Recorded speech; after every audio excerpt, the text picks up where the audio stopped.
What's going on, everybody? Welcome to episode number 22 of the Pre-Patch Podcast.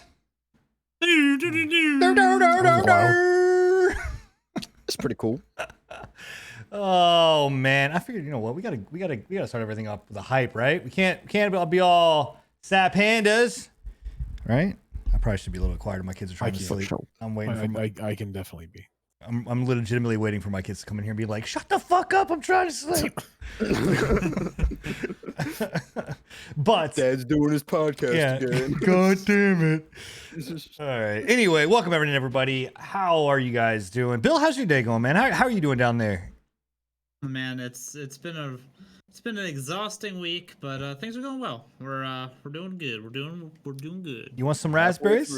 I do raspberries on your tum-tum, bro. I will drive up to your house right now and raspberry that belly. Bet. All right, cool. I'm on the way. All right, I'll meet you there, honestly, because I need some. Anyway, guys, welcome in. Obviously, like we just all said, it is episode number 22 of this glorious fucking show.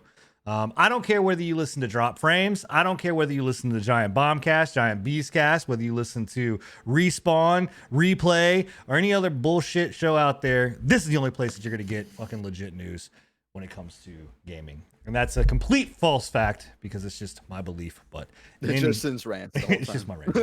Actually, this time, man, look, you guys, normally I'm the one that carries the salt, but this dude right down here, this motherfucker down here, bro, just wait. His saltiness is off the charts today.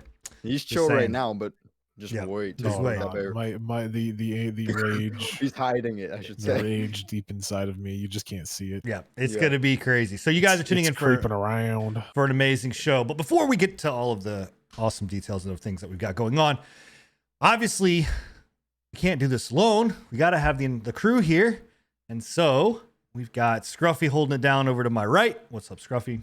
We've got What's going on, guys? Hope Bill everyone's doing great. holding it down in the that bottom right hand corner. What a boot! Hi. And then obviously the man that needs no introduction, Enigma. What's going on, Enigma? What up? What up? What up? And like we said, this is episode number 22. And if you guys are tuning in live, welcome in chat. If you guys aren't tuning it in live, then you guys are probably listening to us on Spotify. And if you are in chat and you have to leave, or for whatever reason, shit goes down. I don't know if you're in Florida right now or Louisiana. You should be battening down the hatches because obviously there's a hurricane that is, tearing through your area, and our thoughts and good vibes go out that way to keep everybody safe. I'm just saying. I'm just gonna say right now. If you were smart, you would have downloaded all 21 episodes prior to this. There you go. Of the Pre-Trash podcast. There you I go. had over 24 hours worth of content to work out with that fucking hurricane coming through. Yeah, because your entire house could be floating away into the fucking Gulf of Mexico, but as long as you got our voices to listen to, you'll be okay. You'll be laughing. You'll be okay. Yeah, you'll be on the couch floating along. You'll man. be perfectly chilling, bro. fine.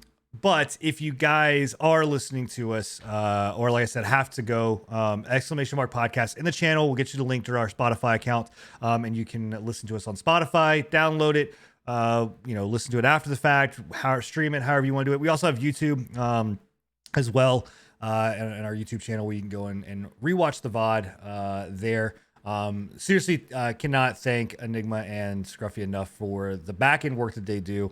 We put the show together sometimes last minute, and it's not just these beautiful faces that make the things go round. It is these guys that really help and push it along. So you don't have a face. Saying. You don't even have a soul. Get out of here. I don't. I'm like a redhead. But yeah, also if you are in chat, guys, ! Show across all channels will get you the Khadgar link so you can watch us all live, and we do recommend, if you are listening to it after the fact, come join us. We do this every other Wednesday at 10 o'clock. We really enjoy having everybody in chat. We try to engage you guys, as we're going through the show. We talk about things that you guys are chatting about, and we also answer questions at the very end of the show, so you guys are able to participate. Episode 22, man. I say this every time. I literally, every single time I say this, I'm like, bro, this is going to be the banger. This is the show you don't want to miss. But legitimately, this is a show you don't want to miss. So much stuff has happened. We actually had to legitimately go through and start cutting stuff because we're like, this is going to take too long. We have to keep this within a certain. This one could have easily went 4 hours. Yeah, alone. Still might. Alone, yeah. We're just gonna keep we're gonna keep the mic on and let Enigma go. So Enigma's like, hold my beer. Good to go, yeah. So we're gonna jump into it, and ceremoniously, every time we talk about it, every show starts with one thing and one thing only. And I want to see chat. I want to see it in chat. What is the one thing that we talk about every single time? Bro. It's a tradition. Put it in chat. What is it? Come on, chat. You can do it. We already know. It's always got to be what? It Twitch. starts with the letter T, and it is Twitch. You are right. Thank you for putting it in chat, guys. Yes, Twitch. So the DMCA stuff, we've talked about it at length. We're not really going to spend a whole lot of time on it, but here's the thing about it, right? It's back. It's back with a vengeance. It's back with a vengeance. I told y'all it would be back. And it's not like this is just like a little small thing. This is like, people got slapped on the wrist. People got before got banned, small bans or whatever else.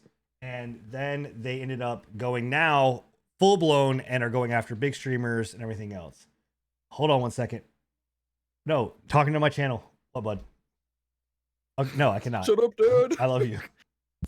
You're being too loud. Shut the fuck up, Dad. God, I was trying to I'm in the middle of a show. I don't know what to tell you. He called it too. So in any case, yeah. So now there are legit lawsuits that are happening against Twitch. I think it's the RIAA, if I'm not mistaken, is suing Twitch 100% over this stuff because of the way they're handling. And the big thing about this is why this is a problem is because Twitch is not handling it the way that YouTube handled it before. And YouTube basically went and said, hey, if you're going to do this, we can't control anything about live content, but you're demonetized for all your VODs. That's 100%. Any ad revenue that you run during your live stream, it's not going to be there. Right. Twitch is just saying no. Nah, bro. They're just being nah, not going to happen. I don't. They're doing the old Willy Wonka. No. Yeah. Please don't stop. So I don't know. Like, Why? I don't know. I mean, I don't want to spend too much longer on this, but like, I don't know. Like, where does this go? Like, where do we go from here, man? Like, does Twitch just fucking fold up? Like, Bezos has said it before. Bezos has mentioned it now again of just being like, Twitch is a hassle. You know what I mean? Like, Twitch makes them money. It doesn't make them anywhere close to. In fact, we looked at the numbers. What was it? I think it was like fucking 250 million. is what Twitch makes. The Amazon Web Services makes a couple billion, like Yeah. a quarter. So But like 200, like whatever it is, I can't remember if it was like 250, but it was a substantial. Like that's still not to us, anything to yeah, that's throw- true. like, even a dude, even a Bezos, even fucking Bro, missing out on 250 million. Bezos wipes his ass with look at where $250 million. Epic is right now, right? Epic is losing out on 270 million from losses on the Apple store, right? That's a huge hit even for That's a Epic. billion-dollar company. This is Amazon. This is when you quarterly are making like $9 billion off of AWS, bro. You don't give a shit, bro. I mean, Bezos they is already like, don't oh, give you're a gonna go to shit. Burger King. Here's $250 million. Go buy yourself a Happy Meal. Like, Yeah, they already don't give a shit. Like one way or another, it's that they're treating it as a second class citizen basically when it comes to putting forward some kind of yeah. and any Well, kind you of said it support before. for Amazon is Twitch. just bored with Yeah. all the money they have. They're just bored. So They don't know. here's my what to do with it. question to you guys. Do you think this could be the downfall of Twitch? Like we've all said it before, like it's not another streaming service is not what's going to be the thing that's going to kill Twitch. It's going to be Twitch. Like Twitch is going to kill Twitch. Do you think that I don't this think is this is the end. No. I can't see this being the end. No, they're just being stubborn on their thing. Yeah. Eventually, they'll settle up. They'll do whatever they're gonna do. It'll end up it will go the way of YouTube, only maybe a little bit further with like I don't know how they're gonna go about actively like shutting down like live DMCA breaks, but Maybe they'll I join can up see with it going Facebook. that way. Partner But- with Facebook now. Love you. I don't know. I think that they're going to go down the route that I said on the last time that we talked about this, where they're gonna basically force people to start using a service like they have now with their bullshit music streaming service. Yeah. Yeah, I guess my whole thing about it is like if enough like there's a substantially large group of big streamers that all have deleted their VODs, all have gotten pissed off about that, all their content's gone now, their clips are gone, whatever else. Oh, boo-hoo. Yeah, I mean I get it, boo-hoo, but for that, I mean again, that's not our livelihood, that's their livelihood. I understand why they're pissed off. I understand their complaint about it, right? That are legitimately thinking about going to other platforms. I wonder if like this is enough of a push to be like fuck it, like I'm gonna go over to YouTube. You know what I mean? And- the fact of the matter is, other platforms aren't going to be in any better of a situation. Yeah. YouTube's with in the a case worse of YouTube, situation. YouTube's honestly. already went through this DMCA shit. They Yeah. are The already problem- past that. The problem is and the reason why when you brought up the fact that these big time streamers are going, oh woe is me, all of our shit's getting fucking deleted. Twitch warned them. The last time when they started banning smaller streamers. You would have thought that they would have taken that as a fucking sign of times and been like, oh shit, maybe we better fucking rally this in a little bit, right? They ignored it. They ignored it completely and continued doing what they were doing, right? So this is all on them, honestly. Like if they didn't take the warning that Twitch gave when they started banning smaller streamers as serious, that's on them. Yeah, I don't know. I mean, again, I'm not saying you're wrong. I just we all know how Twitch handles this stuff, and they notoriously don't handle it properly. And so, like, yeah, that's my only thing is like I just don't see them handle handle it properly. Like Right. I think there's better ways to go about it. Even though they got a warning and everything, I still feel like there should have been something to Like what? to note to mark what is going to be deleted or whatnot. You know, just to give a little bit of a heads up instead of just like, hey, we how deleted much this. I'm more with of a the heads big up mo- do you need though for fucking Well- 4 fucking months? They literally had 4 months from the last time the DMCA kicked into gear. But people have like thousands of clips. You think people are gonna want to go through thousands of clips to find out Yes, what they they want to had delete? thousands of clips that they continued to fucking make after they got a warning. I'm just saying. I feel like Twitch could have put a little bit more effort into it, but I'm not saying they're gonna because it's Twitch. I'm agreeing with Well, you. I too. don't. Like, I don't think. it's- I don't think they need to. I'm with Enigma wholeheartedly Yeah. on this one. I feel like them giving a warning, like he said months ago, and people being negligent about it, thinking it was just. To be fair, people thought it was going to be like the last time DMCA stuff hit, like a couple years ago, where it hit. They Like did not some taking it shit, and then seriously or it disappeared. 100%, This time is not the case, but it is on them. They are It is well on aware of what is copyrighted. They are well aware of what is not copyrighted. They know exactly what they're doing whenever they make these clips or keep these clips, that at any point it's going to get yoinked. If they thought they were going to be living in happy internet land where DMCA rules don't apply, that's just ignorant. We're just behind the times on Twitch. Like I said, YouTube's went through this years ago, and we're just now getting hit with it on Twitch. So it was coming. People just didn't want to believe it. It's like with the bomb going off over your shoulder, and you see the glow in front of you, but you don't feel the heat quite yet. You know what I mean? It's coming. I guess I'm just wishful thinking, I guess, but it is what it is. It's Twitch in the end of the day. They have all the power. as much as I agree with you that it was handled poorly, and it will continue to be handled poorly, because that's Twitch's MO, right? They don't know what the fuck they're doing. They're scrambling around trying to figure out what the hell they want to do, and they're not going to succeed no matter what, right? The problem with it is that there's literally no way to do what Twitch did, right? Twitch has an entire system put up in the background to where they can instantly demonetize your shit if there is any type of contention with the DMCA or copyright claims, right? Twitch doesn't have that. There's no way that they can implement that quickly. YouTube, you mean?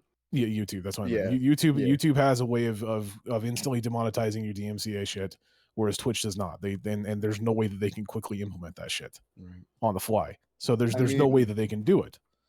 I guess maybe I would wish that something in the future eventually. This is the big DMCA. This is the Twitch. Now. This is the Twitch apocalypse. Yeah. I think that I agree with you guys on the bottom, the bottom half of the show. The top half of the show, I will say, I do agree with Scruffy in the fact that, and this is where most of the bigger streamers are kind of pissed off, is being like, hey, if you're gonna tell me that I'm getting a warning for this, or whatever else, then let me know tell me what clips they are, right? Tell me which ones they are, so I can go and delete it. That's the one big issue 100%. Where, they're because there's, like I said, even mine, I've been streaming for how many years now, right? I've been streaming for a shit. I mean, we're coming on close to 6, 7, 8 years, right?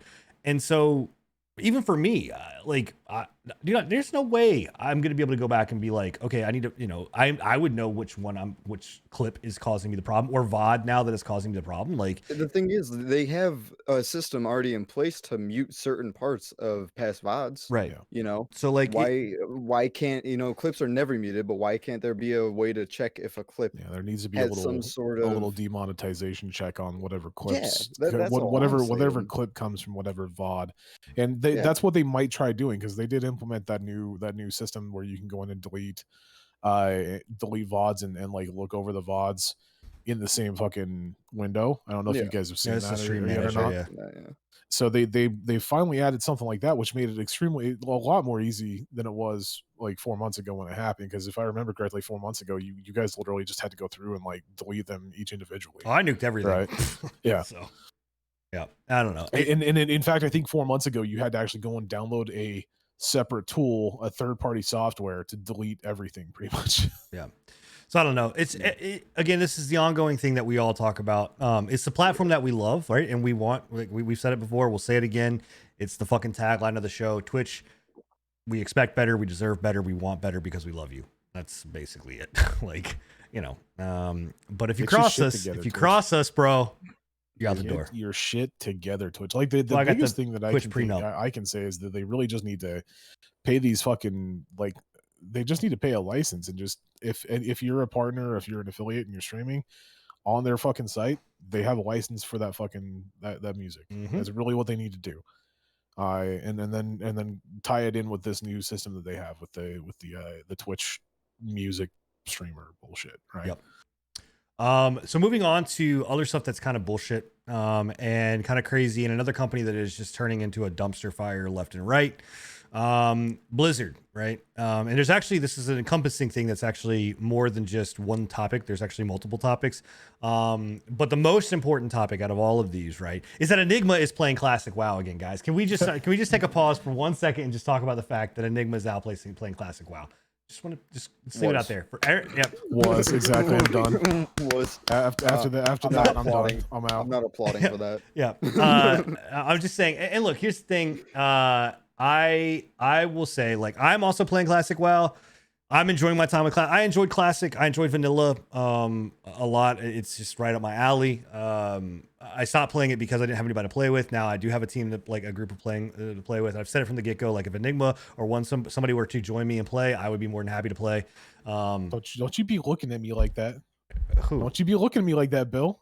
Knock it off. Bill's yawning, bro. I see. No, he was sitting there looking at my corner like, God damn, man. But in any case, like, here's the thing: is that what else out there do we have, right? Like, there's Final Fantasy, and I'm not knocking Final Fantasy. I'm not knocking ESO. I'm not knocking all these games, right? But I have tried them all, and it just isn't it. Like, this is, like, legitimately the one thing that we all can jump into. It's nothing that's going to be like this. Like Final Fantasy is a fucking slog. It's a grind. It's a big thing, and you know, WoW is just something to be like, you can sign on, fucking do your shit, get out. It's cool. All right, cool, great, whatever. But that's Bill's looking at you weird. Yeah.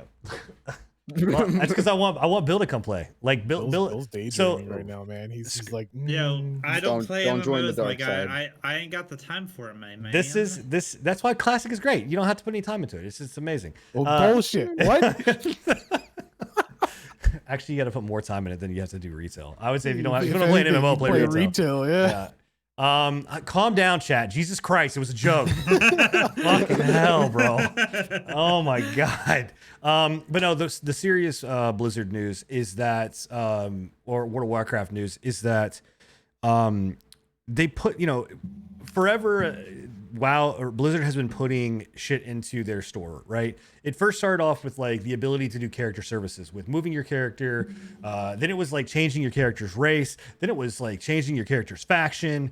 So they never did a thing. I don't think they did anything where it was like you could change your character's, like, class. I don't think they did class changes. No. I think it's just those two, which is still sketch, right? Like, you should not be able to just change your faction. I don't know. That, I think, like, that to me blows me away. But then they added mounts, right? Then they added pets. And that, like, was kind of the point where it's just like, all right, this is at the top of the thing. Like, mounts especially, I think, was one of the things where I was like, and I bought mounts from the store. It just felt bad. Like, there's some cool mounts that are in there, but, like, it takes away from what the game is, like, in the like going in and hunting mounts and getting these really kick-ass mounts and just being like, oh, I could just buy the mount, right? Well, now they've added in transmogs. Yeah, it's ridiculous, man. And it's not even the fact that, like, they added transmogs, which I think, like, pisses people off. It's the fact that they added transmog that they spent more time on this transmog alone. By the way, it looks fucking stupid. It's a dumb looking fucking transmog. But it is $70 is what it cost. Damn. Now I will say you get 6 months of time with it. So that's a Valorant skin. Yeah, right. Not even, bro. Oh my God. But there is, you added this transmog in there, and it spent more time on designing this. It's completely 3D rendered. It's like, like, the effects of it are, like, super, like, in depth. But the thing about it is, like, there was a glitch on it, and I'm pretty sure it was bugged the first day and it was fixed the next day. Like, which there's still elements in the game that are still not fixed, right? So it just, I don't know. Me and Enigma where saw their this. Priorities is pretty much like, yeah, what you're saying. Like, me and Enigma, like, the Bill is so disgusted he just walked off. He's like, I'm done with the fucking show. I can't believe Blizzard did this. This is fucking terrible. Like, a game that I love so much, Bill's just like, fucking, I'm done. I'm out. But yeah, I don't know. Me and Enigma saw this and we're just kind of blown away. We're just like, really? And then Asmongold caught wind of it, and he was fucking pissed, dude. It's one of those things. Like, Asmongold, I showed you this when I popped Asmongold's video, and I kind of agree with Asmongold. And I know that there's people in the chat that are talking about the fact that they like the mounts in the stores and everything like that. I agree completely. I understand they look cool. They're a good value and everything like that, and the $70 thing that gets you both the transmog set as well as the 6 months, it's a decent deal. I can understand why people would want to buy it, right? But the problem with it is that in my opinion, And in Asmongold's opinion, I don't know if it's necessarily your opinion as well, Sin, but I believe that it devalues the game further to have transmog sets that you can buy, when they could have put that into the game as like a decent quest, a cool quest, or a some type of like PvP option, something like that. They could have put that in the game and made it a decent set that you could get in game without having to worry about spending more money on the game, because you're already spending $15 a month on it plus whatever the new expansions are. It's insane to me that at that point they're then like, hey, I know we're charging you for expansions, I know we're charging you monthly to play the game, and I know we're charging you for fucking any nickel and dime other thing that we can get, but hey, if you want this transmog, by the way, it's worth it. It's $20. It's got flippy flappy wings. Right. Like that's my whole thing. And I do. I agree with Asmongold. I agree with you. My sentiment, and like chat like is kind of posting some different opinions. And I respect all of your guys' opinions. You're wrong. I mean, but no, I'm just kidding. But here's the thing, right? You hit the nail on the head. It's the fact of this is not a free to play game. Right, other games do this. Other games do transmog. They do Black Desert. It's fucking rampant with microtransactions and transmogs. In fact, that's the only way to get those costumes get costumes. Okay, the cool looking fucking dope ass costumes. No, you can buy those costumes on the marketplace. Oh my god. Okay, anyway. Technically you can buy. The thing is that you can buy this specific transmog, and there's no other way to get it. Absolutely no other way to get it. It's the closest thing I can make a comparison to is Siege with their like limited time events. Whenever they do an event, they have skins that go along with it. Most of those free. You can only buy with real money too. But the actual like event is free. No, you're not. Yeah, but to acquire the skins that come with the event, you have to pay real money. They give you one free pack, and then the rest you have to purchase. Yeah, it's still a free. Get a few free packs though, or through events. You can get usually like they give you a quarter of the skins through in event things, and then the rest you have to purchase. From what I'm hearing though from Enigma, like there's literally no way to get the skin other than buying. You have to buy it. That's the only way to do it. You have to buy it. You have to buy it. Not the $70. You can buy it at a $20 that just gets you the cosmetic, or you can buy it at a $70 that gets you the 6 months. Or you can be you can pay a year's time and get it. If you are a yearly member, the 70 is like a package deal. Yeah, the 70 is a package deal with 6 months of subscription time and the cosmetic. So, like I said, it's value for money. It is actually a decent value for money. But the problem that I have with it is that up until this point, it's been fucking pets and mounts, and even those were controversial. And now they're moving down the route of now we're going to give you more. Well, actually, that's not true. They had some helmets back in Mists of Pandaria that were on for sale. I mean, the thing about it is like, where is the stopping point, right? For that, like, how long is it before we start to see like, oh, you can get the raids here, right? Like you know what? Yeah. Not everybody that can go and do raids. So here's your raids here, or here's your gladiator stuff not, for PvP. Not just where does it stop? Where do we stop with putting raid tier up there? It's where do we stop with they're putting more effort and work into these new cosmetics than they are on raid tier gear. Right. Yeah. No, 100%. I mean, and that's like I said, the whole thing. Like, legitimately, and I think that where people get like negligent about all this is just taking this idea of being like, oh well, people don't have to buy it, or oh, it is what it is. Like, it's fine. It's okay. Like, but the thing is like at a certain point, we have to hold certain companies to a standard that's like, it's not okay. And honestly, this leads into why the other stuff that's going on with Blizzard is, blatantly apparent. Like, this is not what old school Blizzard would want. This is not what Chris Metzen would do. This is not what, original Blizzard would do. This is Activision shoving their hand farther and farther up the rear end of Blizzard and working them like a puppet to be like, this is what you're going to do. This is what you're going to do. This is what you're going to do. Right. Like, more like, to give you an idea, more people are excited now about TBC coming out the classic than what people are really excited for Shadowlands, because retail is in such a shit spot. And we had the Exodus, our last episode about talking about how the what's his name left to go create Dream. What the fuck is the name of that studio? Dreamhaven. Dreamhaven, right? you now just had the quality assurance guy for Blizzard left, the VP of marketing for Hearthstone left, the one of the entire, you were saying like the Quest, what was it, Enigma? It was Tim Campbell and Tim Morton who were on some of the major developments for both StarCraft and Warcraft franchises. I'm not sure who else they took, but I know that at least those two big names have left to make their own studio called Frost Giant Studios, and they're hoping to reinvigorate real-time strategy games, RTS games. You have considering the fact that they've completely canceled all development on StarCraft.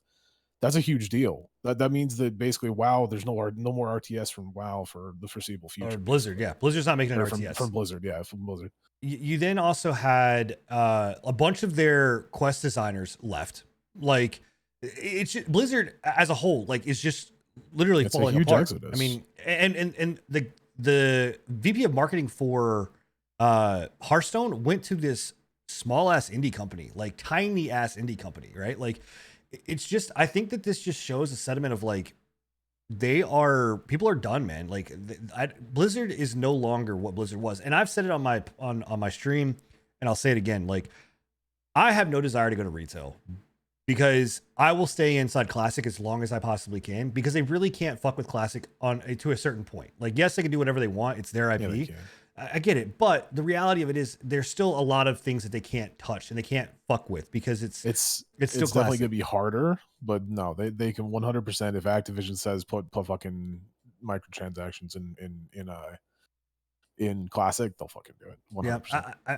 Yeah, I'm not saying they can't. I'm just saying it's a lot harder for them to do. So I don't know. This is just showing like Blizzard as what it was. Like, it's just every week now, like we get DMC or we get Twitch bullshit, and now we're getting Blizzard bullshit. Like, it's just, I don't know how much longer Blizzard can sustain like in this thing. I think Shadowlands is it. Honest to God, like, they have to nail Shadowlands. If they don't nail Shadowlands, I don't know if Blizzard can survive long enough to be relevant in the next 3 to 4 years. Like, as an MMO, I think you will see the massive decline of WoW. Personally, I mean, we're already seeing the massive decline of WoW. Like, yeah, but I'm talking like that's not a surprise. The problem with WoW though is the fact that even though we're seeing a massive decline of WoW, and we have tons of people that are saying that they will never play WoW, the people that do play WoW and that will go back to it no matter what is what's going to continue to let Blizzard float right now. Yeah, and continue to do what they're doing. We can save that for the end. Yeah. I think that I still think though that there are people that are, I don't know. I mean, we could talk about this for a while, but like it's I don't know, man. It's going to be interesting to see where WoW goes in the next 3 to 5 years, because I just don't see it. I'm going to put it out there. Market, what is today? 10/28/2020.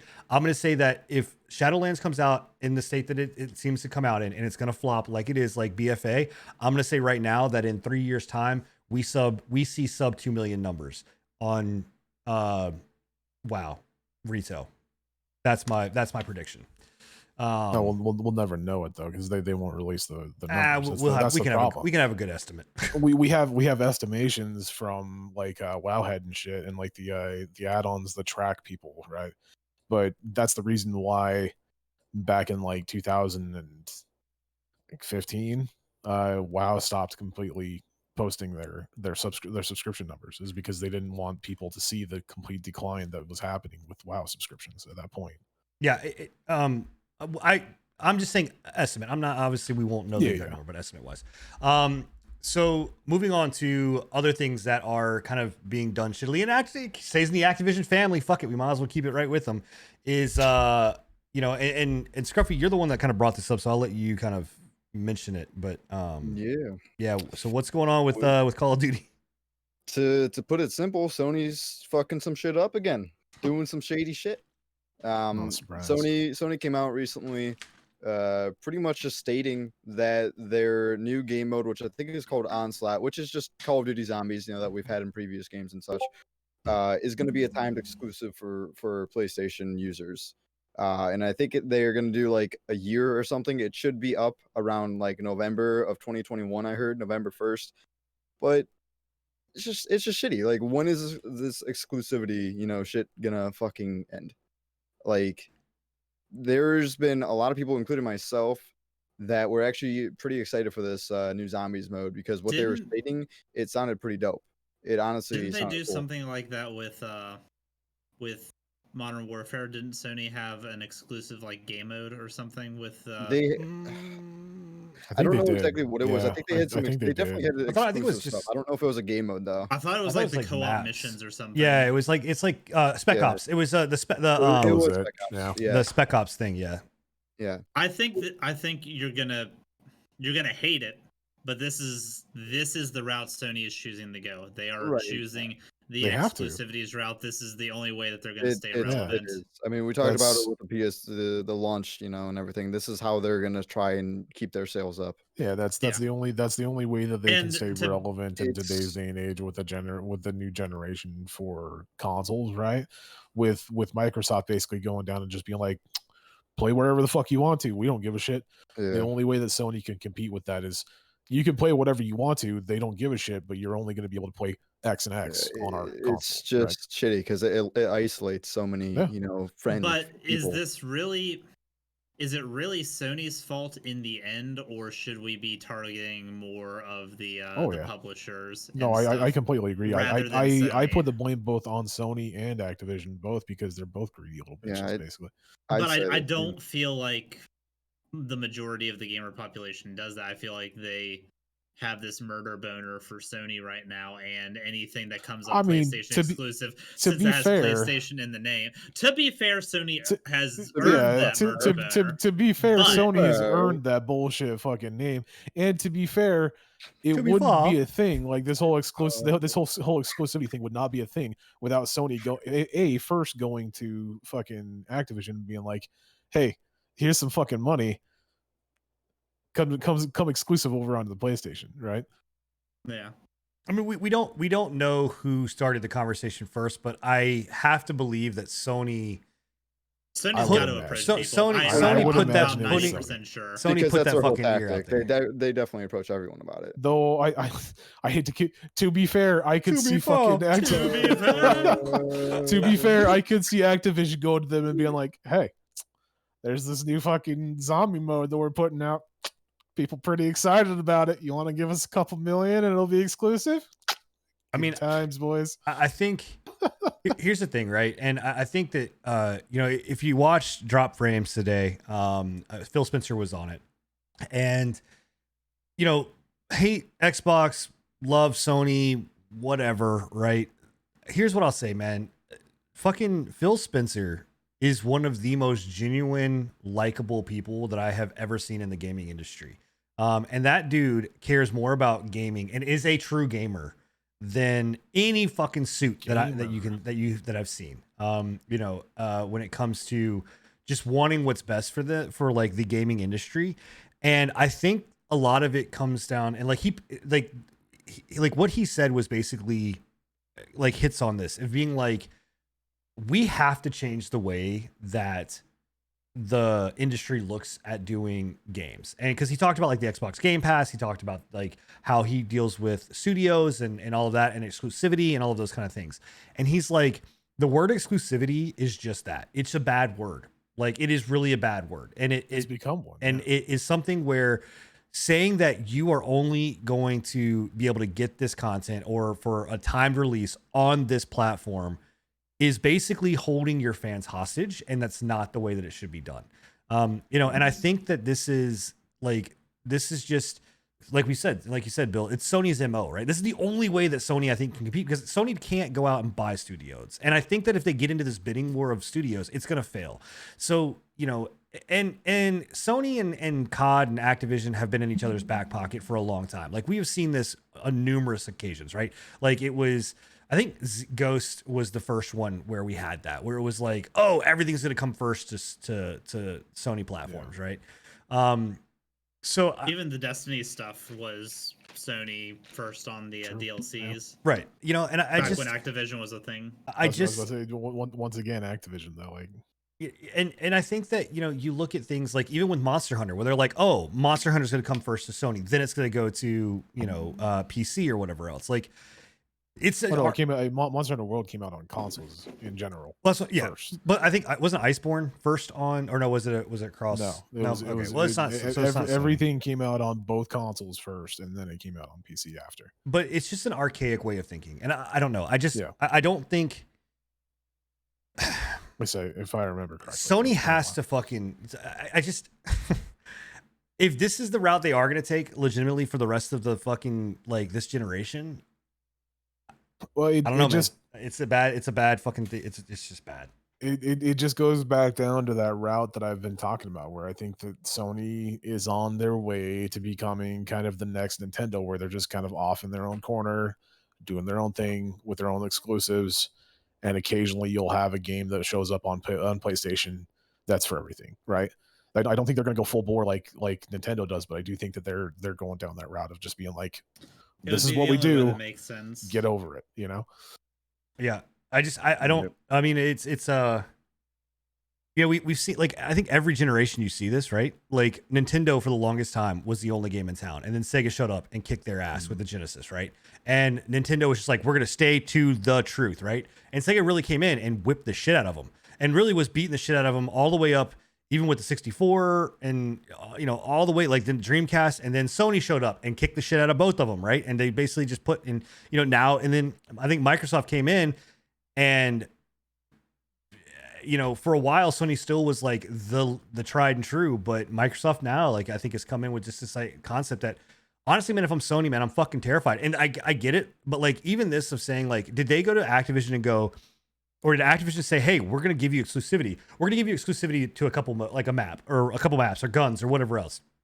And then Sony was like, no, give me zombies. I know everybody wants zombies. Give me zombies. That's what they want. You know what I mean? Like, I don't know. It's just shitty.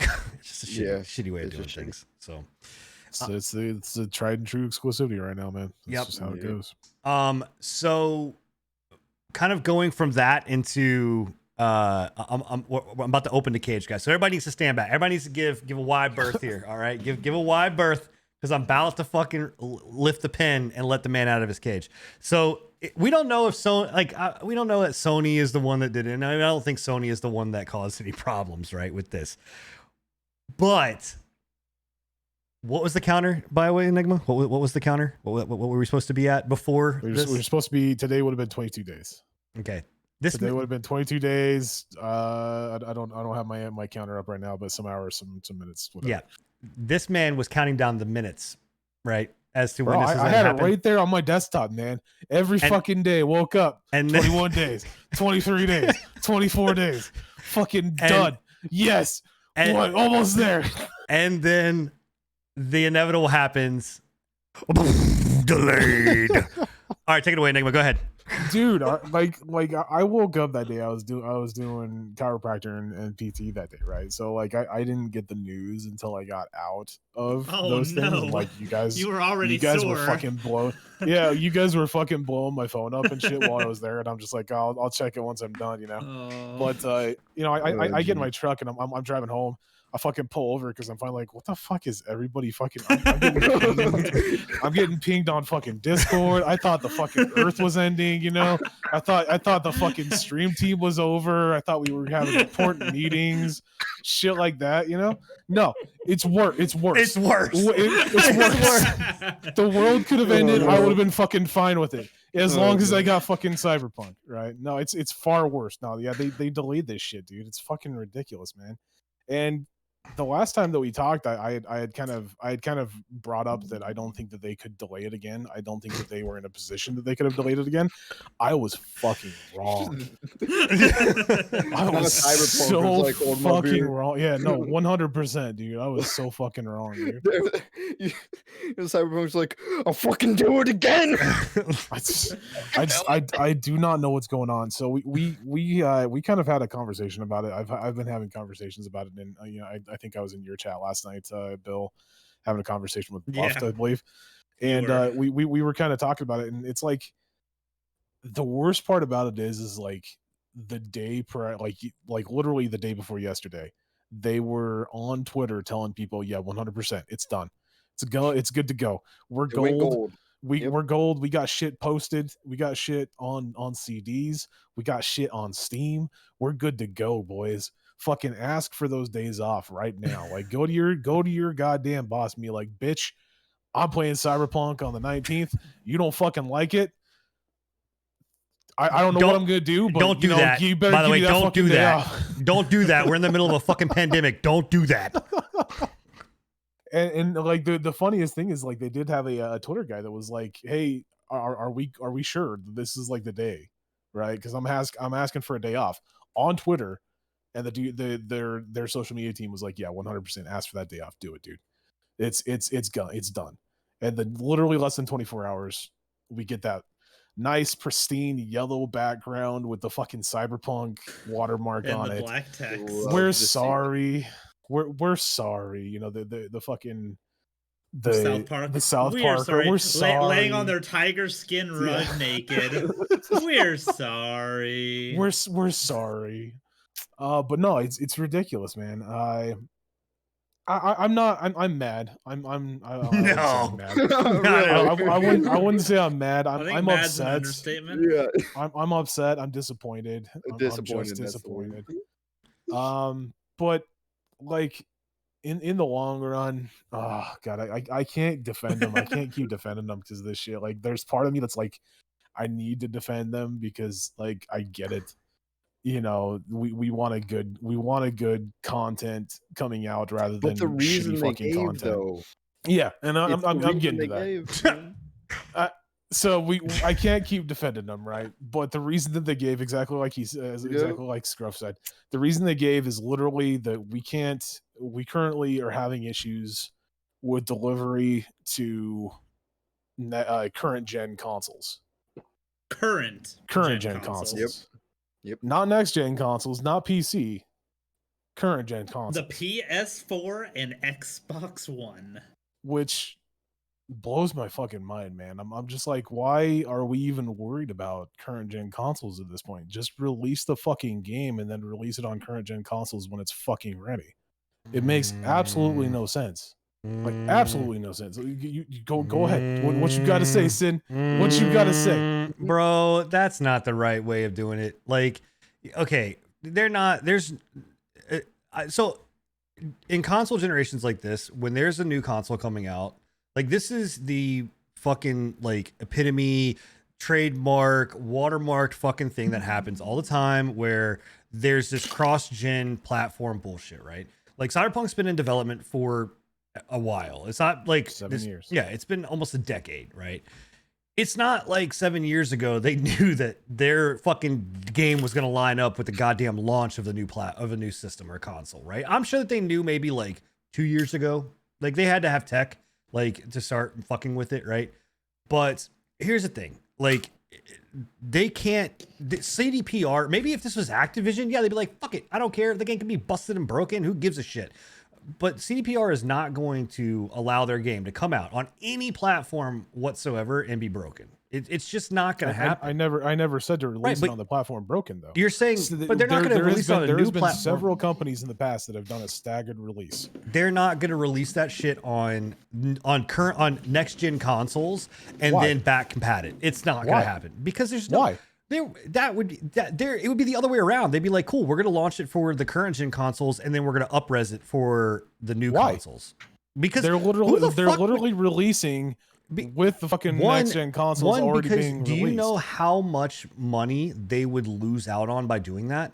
Like, none. What do you mean none, dude? There are None. more consoles. There's already, That's- if the people that are going to buy it on the next gen consoles are going to buy it on the next gen consoles, Right, but how many next gen consoles are out there comparable to how many current gen consoles are out none there? right now, exactly. But they Right, will but they're be not when gonna- fucking thing releases. Right, but what I'm saying is that's like telling a company to say, hey, you could possibly make $1 billion, right, by releasing on a current gen console, or you could make $500 million and release, and that's fucking pushing it. There's not even like, there's probably 1/10 of the amount of people, or even if that, like, that's even still giving you more numbers. Like, go ahead. Can I chime in? I'm confused on your point. My point. Pearson. No, let me ask the question 100% because Yeah, let him ask the question. It might answer itself. So, if they were doing what Enigma suggested with releasing on the next gen consoles and PC and then backporting it to the current gen consoles at a later date, how would that hurt them more than just delaying everything until that later date? Because they can do a simultaneous launch on all platforms. Like, why would what game has ever fucking gone and done a backport? Yeah, but how is that going to hurt their bottom line if they're still making the current gen people wait until that back date? They're just making the next gen people wait too because solidarity. Because they're going Does in solidarity have that much power over sales? Absolutely. Absolutely. Like, from a business perspective, they're not going to go and they're not going to go and say, oh yeah, let's fucking cut our numbers and our possible sales numbers into fucking, I can't even be a half, man. It would be fucking astronomical. Yeah, but as of right now, if they were to launch at their original time on the next gen stuff, like they're not making sales at this point. Is it really going to affect like splitting the difference like that? They'll still end up making the same bottom line after like everything's said and done and both versions are released. They're just delaying the already finished product. Right, but the difference is that no company has ever gone out and done a fucking version of a game on a next gen console and then backed it up and said, "Oh, we're gonna play it on what game?" GTA 5. GTA 5 did not. No, that's Yes, the they other. did. That's the other way around. They came out on consoles and they put it onto a PC. That's going the other way. That's going from a current gen console to a next gen system. Like, that's like saying that PC's is beneath a console. That's not. That's the reverse. So your answer here, like who's chatting and what you're saying is wrong. Like the game GTA 5 came out on consoles first and then came to a more powerful system in 2015. Now you can say that like why would this be a bad thing necessarily? Because there's no. I'm just saying that it's wrong. There's no way that they would ever go and make the game for current gen and then back it.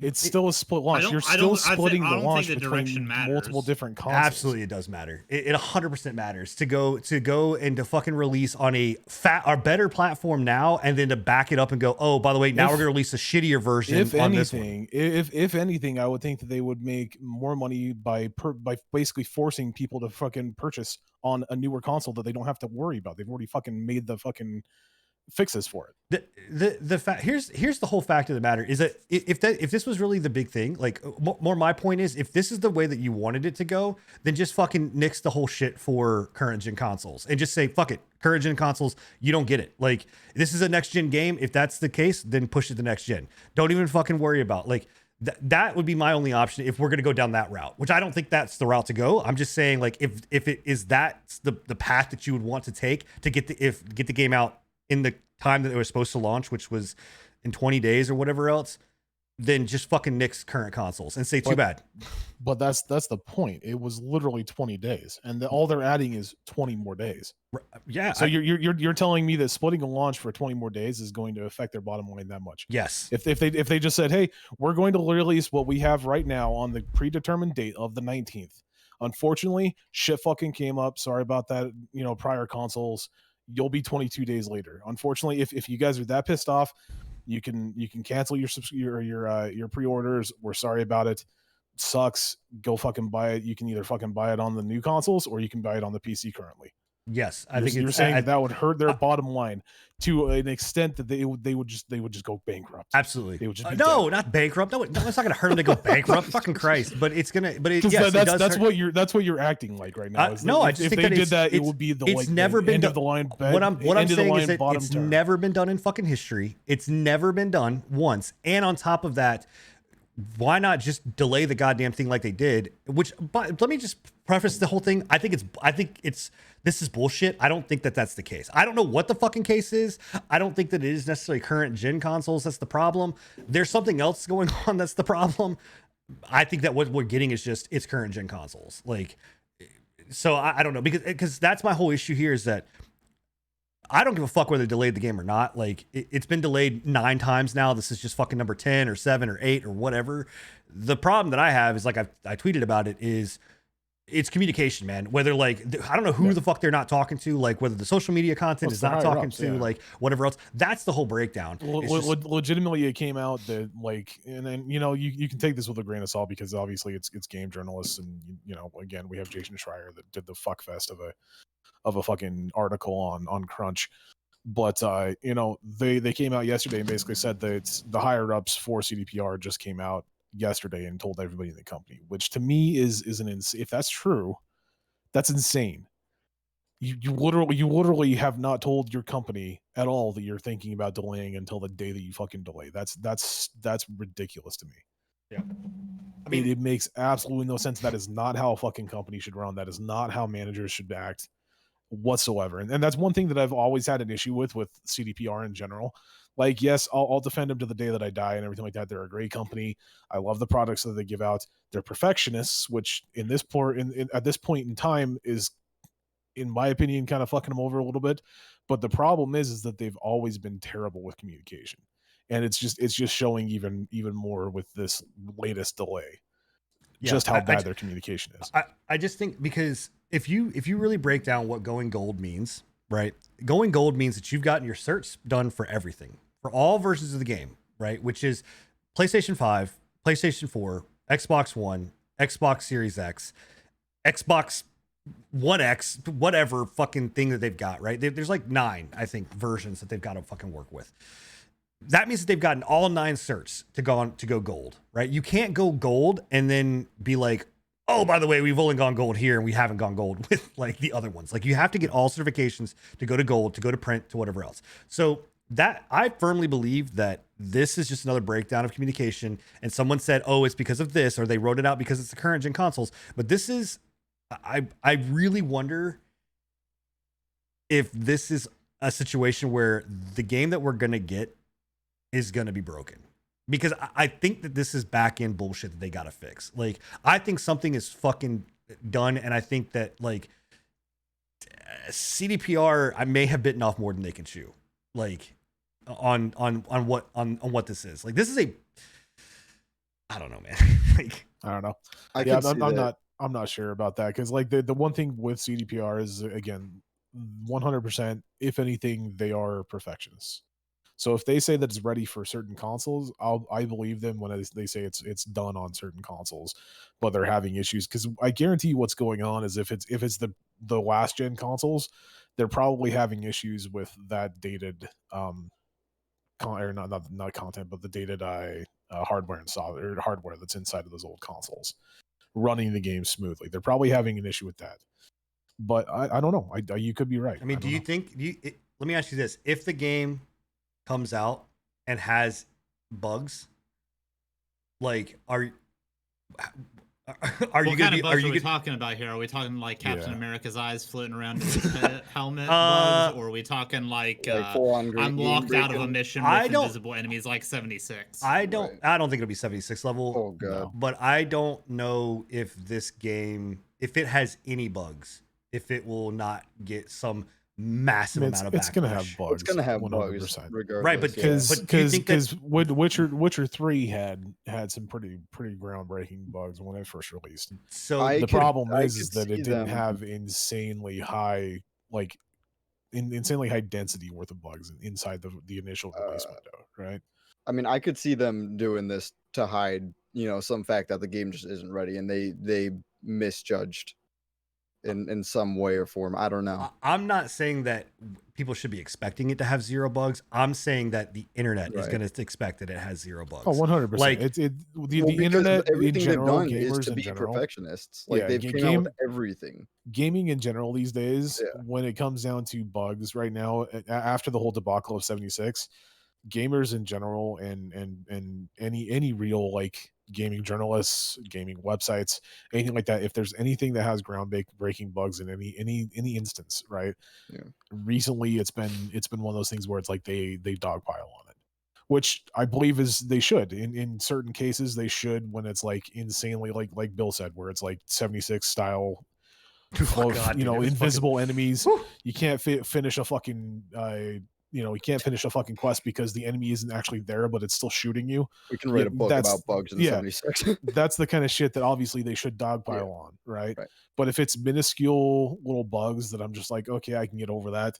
It's not like messing with my actual ability to play the game and finish a quest. Those are the kinds of things that I'm like, okay, I'll give it a pass because it's a huge game. There's no way, like Luff said, you can't expect a game to have 0 bugs, right? There's no way.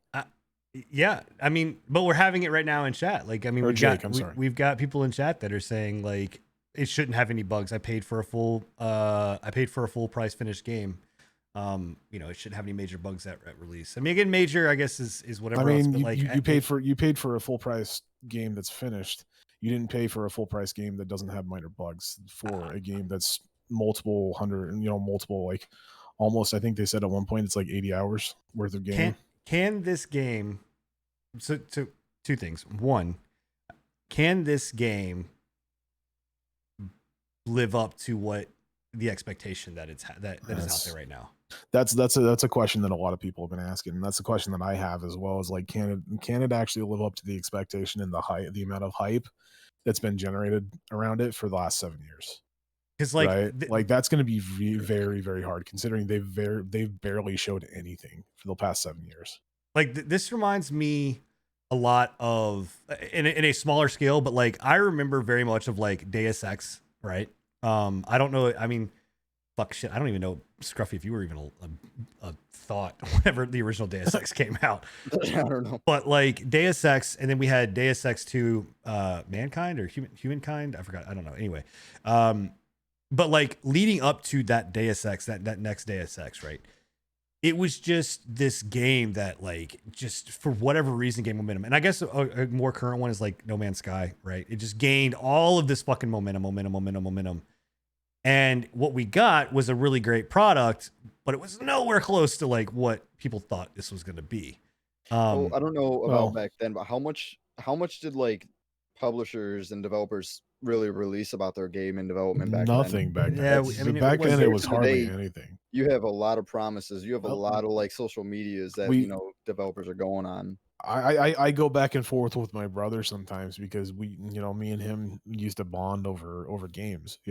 He was a big gamer when I was a little kid, and I was a big gamer because therefore my brother was a big gamer, right? He used to get these PC magazines, right? That had like little demo CDs in them and shit. I don't know if you ever got those. Yeah, of course. Fuck. He had a subscription to them, and like the only time that you would ever hear about a fucking video game was in a magazine like that, and that was like after years of development. Yeah. And you barely got a glimpse into it. It was like a small interview inside of a fucking magazine, and you were lucky to get a demo CD. Yeah, Game Informer was the first one to start doing like massive spreads, where they would do like 4-page, 5-page docs, like or like write-ups. But everything else was like, and the thing was like you had to go to PC Mag, you had to go to like Tech Live, you had to go to like all of these fucking different magazines to get something out of it, or whatever. So it's nuts. But the one question I do have for you, Enigma, and I guess this is anybody, right? To all of you guys. Do you think this game's gonna get delayed again? Like, do we think that this, like, do we legitimately think it's gonna get delayed again? And can it survive? How many delays can it survive? I don't know, man. I'm not gonna say yes because the last time I said that it couldn't get delayed again, and fucking CDPR was like, don't challenge my authority. It's all your fault. So I'm not gonna say no, but I will say with the amount of backlash that they received on this delay, if they delay it again, I think that CDPR's reputation is going to be in a very bad place. Now, are they developing and self-publishing? There's no publisher involved in this. Yes, correct? I think so. I think it's CDPR as their publisher. It's just them, yeah. Okay. I honestly 2 delays ago would have just put TBA on the release date and given yourself a window. I understand they're wanting to kind of like nail during that console launch time, and I get why they're trying to do that, but I do think it's caused more damage than it's worth, and if they end up having to go on another delay, that's That's the reoccurring. It's gonna be bad. theme And with, you CPR is their communication. They just never Yeah. know what to say. You know? the other big issue that we don't take into consideration, and I'm surprised that nobody really takes it into consideration, because I have personally, and that's why I was okay with the last delay. Not so much this one right now, but the last delay I was okay with, because like it happened like right in the middle of the COVID crisis, right? Like we have to give these gaming developers a little bit of a break for having to transfer Plus, over to they're work from home Polish, right? positions. They're a Polish company. Yeah, Yeah. Yep. Poland's having a second wave right Exactly. now currently. So it's one of those things where like I understand the last delay, because it's like you had hundreds of people inside their Polish offices, right, that were working tandem, hand to hand, trying to figure out this game. And it's already hard enough to develop a game in-house in an actual work environment, right? And then having to move everybody from work from home, which, you know, there's studies out there that say productivity is bigger when you work from home. There's studies against it. I've worked from home. I personally find it sometimes hard to be motivated in some instances when it comes to that kind of shit. So I can understand where it's Distractions are high, yeah. distractions Unless you have are like high. a specific office space area. Exactly. Plus on the other hand, you know, usually when you're working from home, you're alone most of the time. Now you've got your kids home. Now you've got your wife home. You know, you've got You ain't lying, bro. everything like that. It's hard to do, right? So I gave him the pass on the last one, but this one, it hits a different way, right? With them being 22 days out, the complete lack of fucking communication when it came to their higher ups and all the devs and all of their social media accounts and everything like that, saying basically this game is coming out this date, and then they're like, no, never mind, sorry, we're joking. You know, that hit hard, that hit in a different way, and it did piss me off a lot. But not to the point of fucking death threats, Yeah, which that's is ridiculous. that's what I was gonna that's say. never That acceptable. was one thing that I wanted to bring Yeah. up Did you right think now. about And canceling your pre-order? no, fuck no. No. The one thing that I will say, we were talking about it last night in your chat, Bill, right?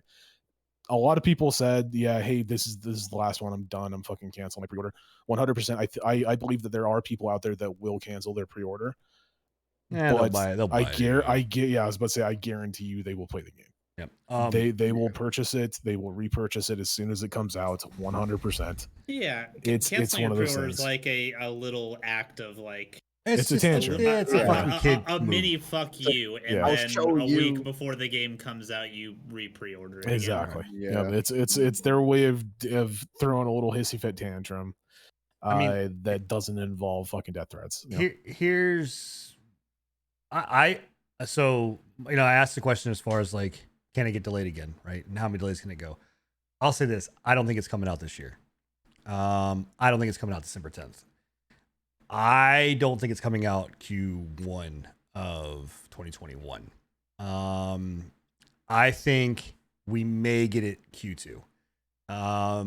Here's my interpretation of what this was: is that this was devs, high ups going, or devs basically going, we like, we got to go to crunch because we got to fix bugs, and we got to go to crunch to do this or whatever else. Like, and the higher ups going, we got to do whatever we got to do to make it out for this launch. Like, we have to hit the fucking launch of, you know, the consoles coming out. So they instituted a crunch. Crunch happened. They got it to be at least to get certified to go to gold to you know, whatever else.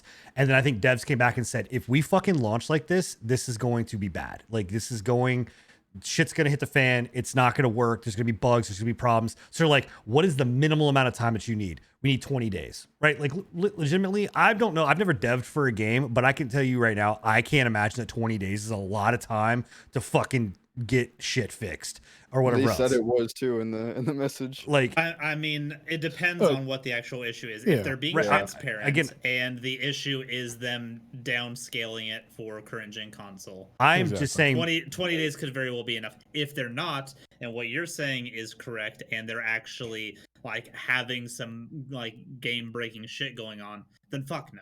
right. Like, I'm just saying in my like little scope, little fucking sin and ball of, you know, like looking into the future. Where's my tinfoil? Goddamn. Yeah, right. I'm just saying, I think we don't get this game because I think the game is busted. I think it's broken. I think it's beyond being able to get out and in the state that they want it to be in. I think they higher ups know it. I think that they're like legitimately like trying to put the hammer down as much as they can to try to get this thing out and be perfect. And like in their like little scoped out world, honest to God, I think this is a fucking Fire Fest thing. Like I know that's crazy to say, but I legitimately am like, this is fucking Fire Fest of the video game world.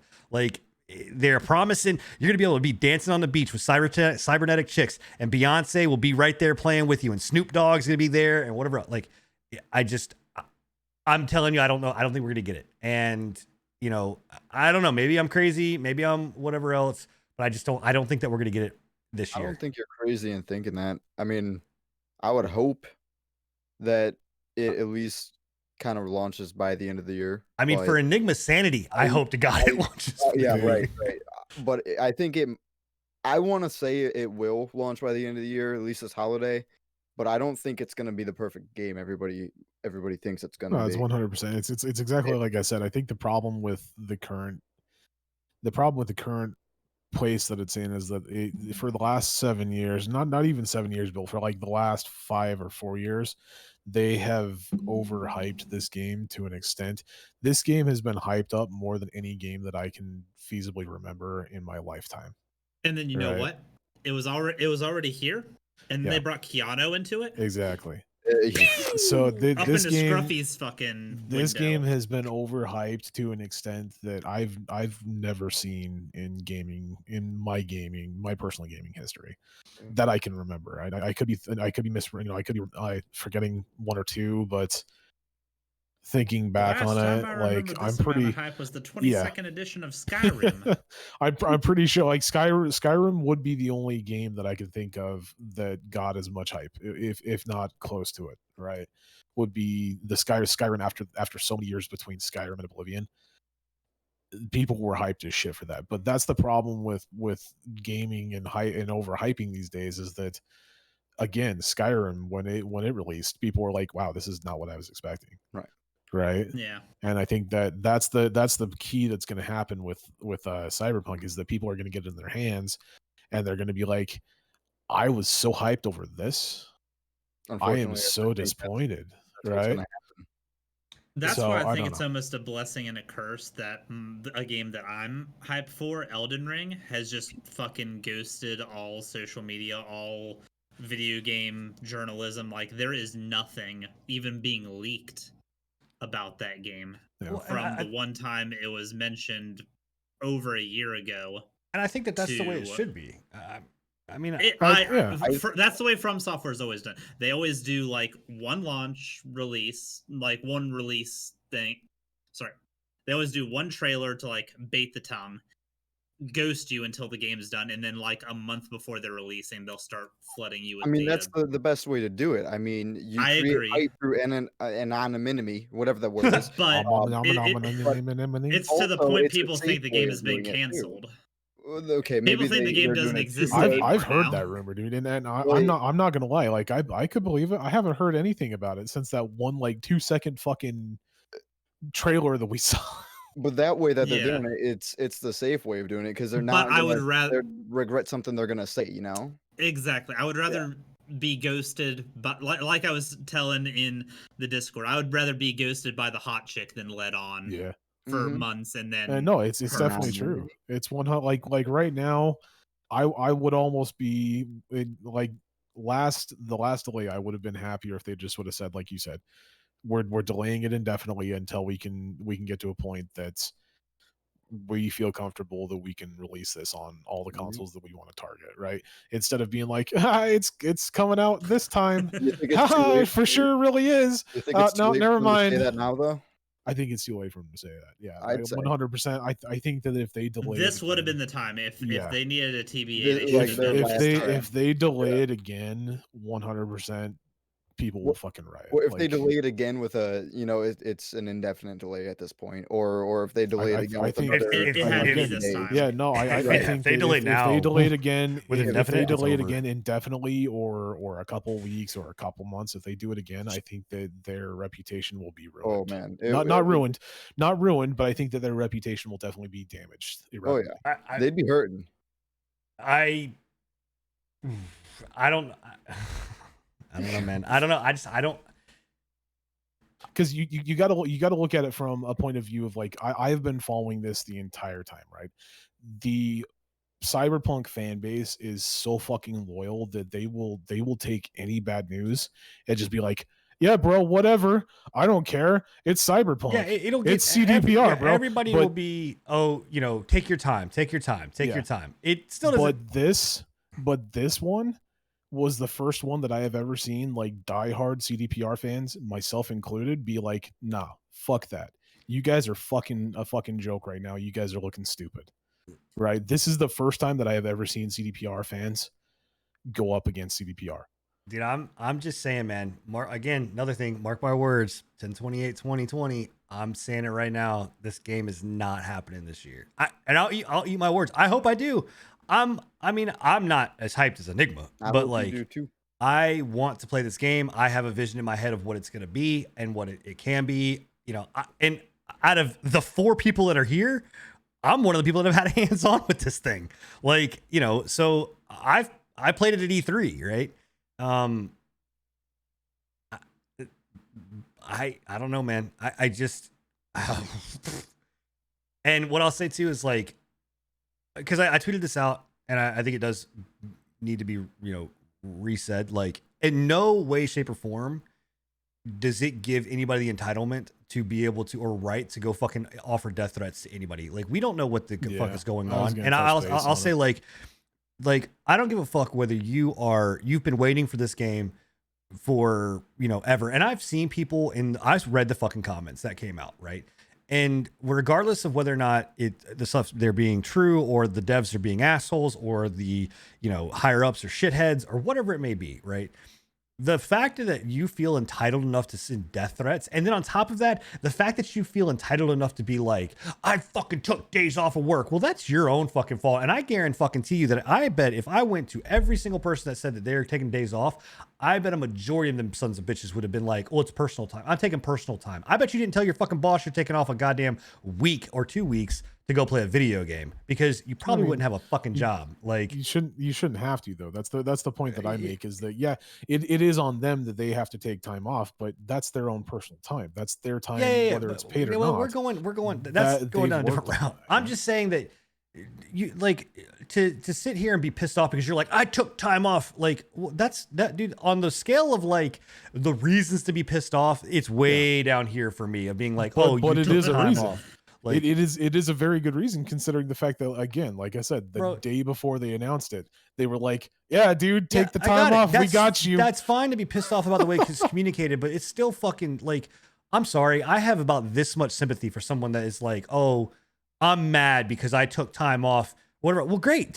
Still take the fucking time off and go enjoy life. Go be for your family or with your friends, or play other games, or just relax. Like, I don't know, man. But like to sit here and be like, oh, I'm fucking pissed because it ruined my time off schedule. Like, I don't know, man.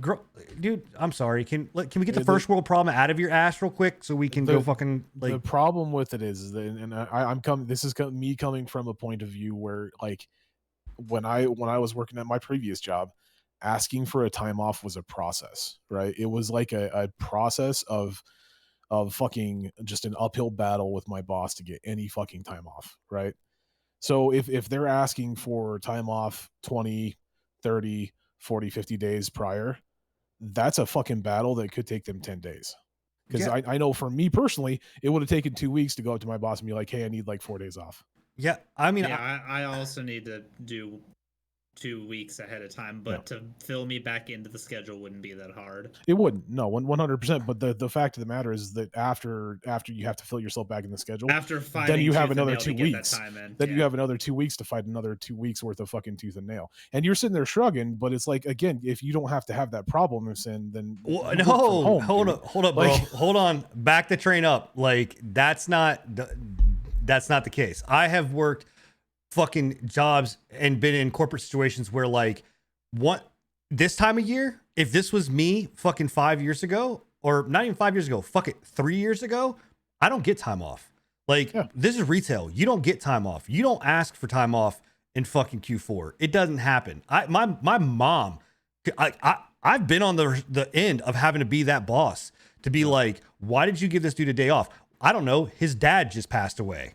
Like, I thought it was the fucking time to give it. And I had to go and sit into a meeting about bereavement time and all this bullshit. Yeah. So, like, I understand it. But what I'm saying is, to sit here and to chalk up to why you're pissed off is because you didn't get your fucking time off, got whatever else. Like, nope, that's not cool. Like that, and I guess that justifying death threats is what I'm saying. Oh, Like, nothing. That's fucking bullshit. Yeah, I Like- never said that it justified death threats, and that was one thing that I wanted to touch base on. Is like if you're one of the scumbags, and I know that I'm like 99.9999% sure that nobody in our chats would ever fucking think of doing this, and if you do, ooh, sometimes. But Yeah. nowhere in any fucking hell, nowhere in anybody's fucking world should it be justified that you go to because they canceled or delayed your fucking video game, that you go to and start sending death threats to A, the fucking developer, and B, their fucking family. Yeah. That's ridiculous. That's just too That's far. fucking Death childish. threats is too fucking far. dude. That's fucking Disgusting. sophomoric, bro. That's like a 2-year-old's brain switching on and being like, I'm good. I didn't get my way, so I'm going to be a bitch. You know, it's stupid. Just don't do that. why does your 2-year-old know how to say, one, know how to talk, and secondly, knows curse words? That's a very fluent 2-year-old. Hey, man, I you approve. know. Yeah, I don't know. I mean, we spent a good amount of time on this, and Yeah. you know, but it is the case. Like, I understand it, and I get it. I understand why people are pissed. But like, I said it in my tweet, and I'll say it again. Guess what? This game does not have to come out. This game does not have to release. They owe you nothing. Right. They don't owe you a goddamn thing. It is and what the world needs to understand is that this is an art, right? This is art. This is just like someone painting a picture and then being like, yo, I'm about to come out with, yeah, fuck it. You know what? I want to keep it in my house. You're never going to see it again. They don't owe you a damn thing, right? And they can bring it out whenever they can show it and release it whenever they want to, right? Yep. You don't get the right to tell someone it needs to come out now. And as a consumer, it's up to you as to whether or not you want to put your money there. And you can, yeah, like the business practices of how they're dealing with communication, you can say, fuck it, I'm not going to buy your game. You have that right. But that's where your right stops. You don't have the right to sit there and fucking go to be a social media fucking warrior and be like, I'm super fucking mad. Yeah. Now I'm going to tell you to fuck up and blah, blah, blah, blah, blah. Just take your money, go somewhere else and be done with it. Nobody gives a shit about what you think. It's definitely been one of those things where like I was a diehard CDPR fan, and after this, like if they announce Witcher 4, which there's been rumors in the back mill kind of floating around, the CDPR is working on Witcher 4. Like it's one of those things where it's like the amount of hype that I've had for this game and the fact that they've delayed it this many times, I will not get that hyped over Witcher 4. Like, You won't toss a coin to just your Witcher? will not trust them. I just will not trust them again to bring the fucking game out when they say they're going to bring it out. Yeah. Well, And that's what I'm talking about, is like their reputation. oh, no, At nobody this point, will I trust think- them at all. Like for a while. At this point, I think their reputation is already taking a hit. And again, if they delay it again, I think it will be irreparably damaged to a point of no return. Yeah. So- I don't know. It's crazy. But like I said, That's where we'll leave it at that. I don't think it's coming out this year.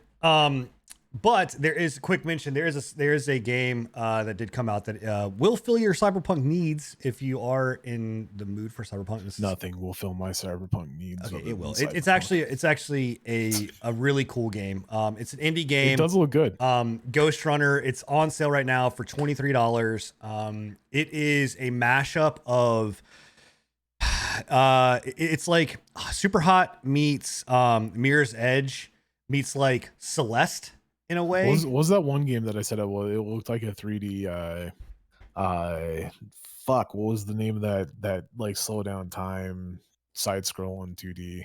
that we Oh, played a while ago? Katana Zero. Katana, yeah. To me, it looks like a Yeah, a 3D I mean, yeah, Katana yeah, Zero. maybe not Celeste. Like Katana Zero is better. a bit more fast paced, but So for sure, like it looks fun, and I loved Katana Zero to a point that like I would bite again on another one if they came out with like a mobile version. yeah, I mean, so here it's Katana Zero is actually a better analysis of it than Celeste. Like, so take Mirror's Edge, take Katana Zero, take what was it, Super Hot, smash them together, right? And throw in some cyberpunk, right? Like throw in like cyberpunk music, synthwave, or whatever else. And it is basically, this is a speedrunner's dream game. But essentially, you are. It's a first-person game where you're running around and you're sliding and you're doing like all this wall jumps and like dashes and killing and like slicing these enemies up in these little rooms as fast as you can. And it's one hit, you're done, like critical failure. The cool thing about it is that it reloads like super quick. So as soon as you're dead, it reloads you right back. I mean, you get like a 2-second fucking time difference, and boom, you're right back into it. So like you're continuing your run, right? And there's like these puzzle games that they add into it. Like there's an upgrade system, and you can choose the way you want to play. But it's all about like speed. It's all about just like keeping things moving, fast. Violence, speed, momentum. It really it's all, is. Procedurally generated, right? Do what? It's all procedurally generated. I don't think it's I procedurally don't think generated. so. No. No. No. You may be thinking of Maybe it you may be thinking of Due Process, That's- which is another game. That's I one No, one problem looked that at I it, but, that's one problem that I do have with it is that like procedurally generation I think would help it. Because Yeah, like I think it'd be you ward were to- saying earlier, well, It's just you short. you yourself were saying earlier that it was like a really short. It is. It's only really 7 really hours. small.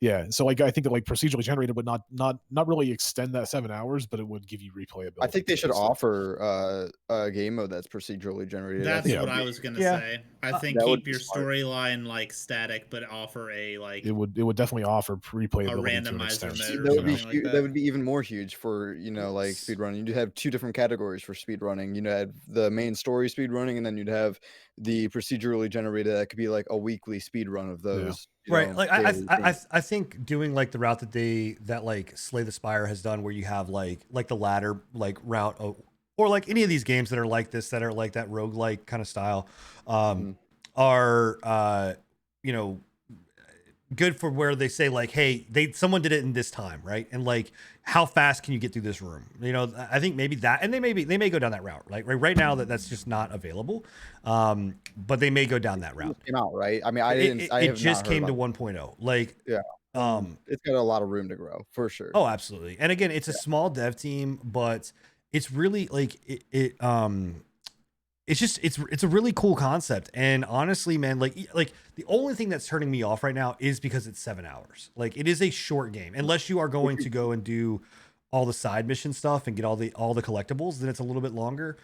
Now, would you play it if it had a procedural generated game mode more? You think? Would that be something that interests you? I think, yeah, Because I think that'd be something to like just kind of mess around with for a couple hours and bounce out. It seems like a good game to bounce in and out of. I mean, like, yes, I'd probably play it how I play Breakpoint. Like, I'd get in, run a couple runs, be like, okay, cool, Yeah. and go, and then bounce, right? Right. Again, the game is very well polished. It's very well put together. The frame rates are great. Like, it just is that replayability that's the issue. And here's the thing: the phenomenal, like, what makes it even like better is there's a demo out. Like, go download the demo and play it for free. Like, you can go download the demo, see if you like it. Yep, I'll do you can that. go download the demo, see if you like it, and then go for it. I think it's worth. It's 20. I think $29.99. I don't know. I'd have to go look on Steam. Can someone look on Steam at the moment while chat or whatever? Somebody out there, go look and see what the price of it is. I want to say it's $29.99. $23.99. Right, but it's on discount right now, right? What is it normally? 20% off. So $24.99, right? No, No, it's got to be more than that. $26.99 or something like that. Anyway, I think Math is hard. It's originally $30. okay. I think $30 is too much. That's a little steep. 100%. $30 is way too much for the I'd game. say I honestly say $20 is a little steep for a 7-hour game because we gave shit to Carrion and Carrion was about that much I was gonna for about say, that much yeah. fucking time. I would say, like for me, I would say $20 if it adds procedural generation. I'm all about that. I mean, for me, That's my the biggest part of $20 the game. $20 price tag, I think, is a good price tag to have. I think the game deserves a $20 price tag. The reason Carrion gave shit about is because this game, Carrion has a lot of like things that you can do, but this game, there's so many different ways to play the game, which was kind of cool. Like, Carrion was very much of like, this is the way you play it. It's just all kind of the same thing. And I mean, yes, this Don't get it twisted, folks. And then just hates pixel art. I love pixel art. I love it to death.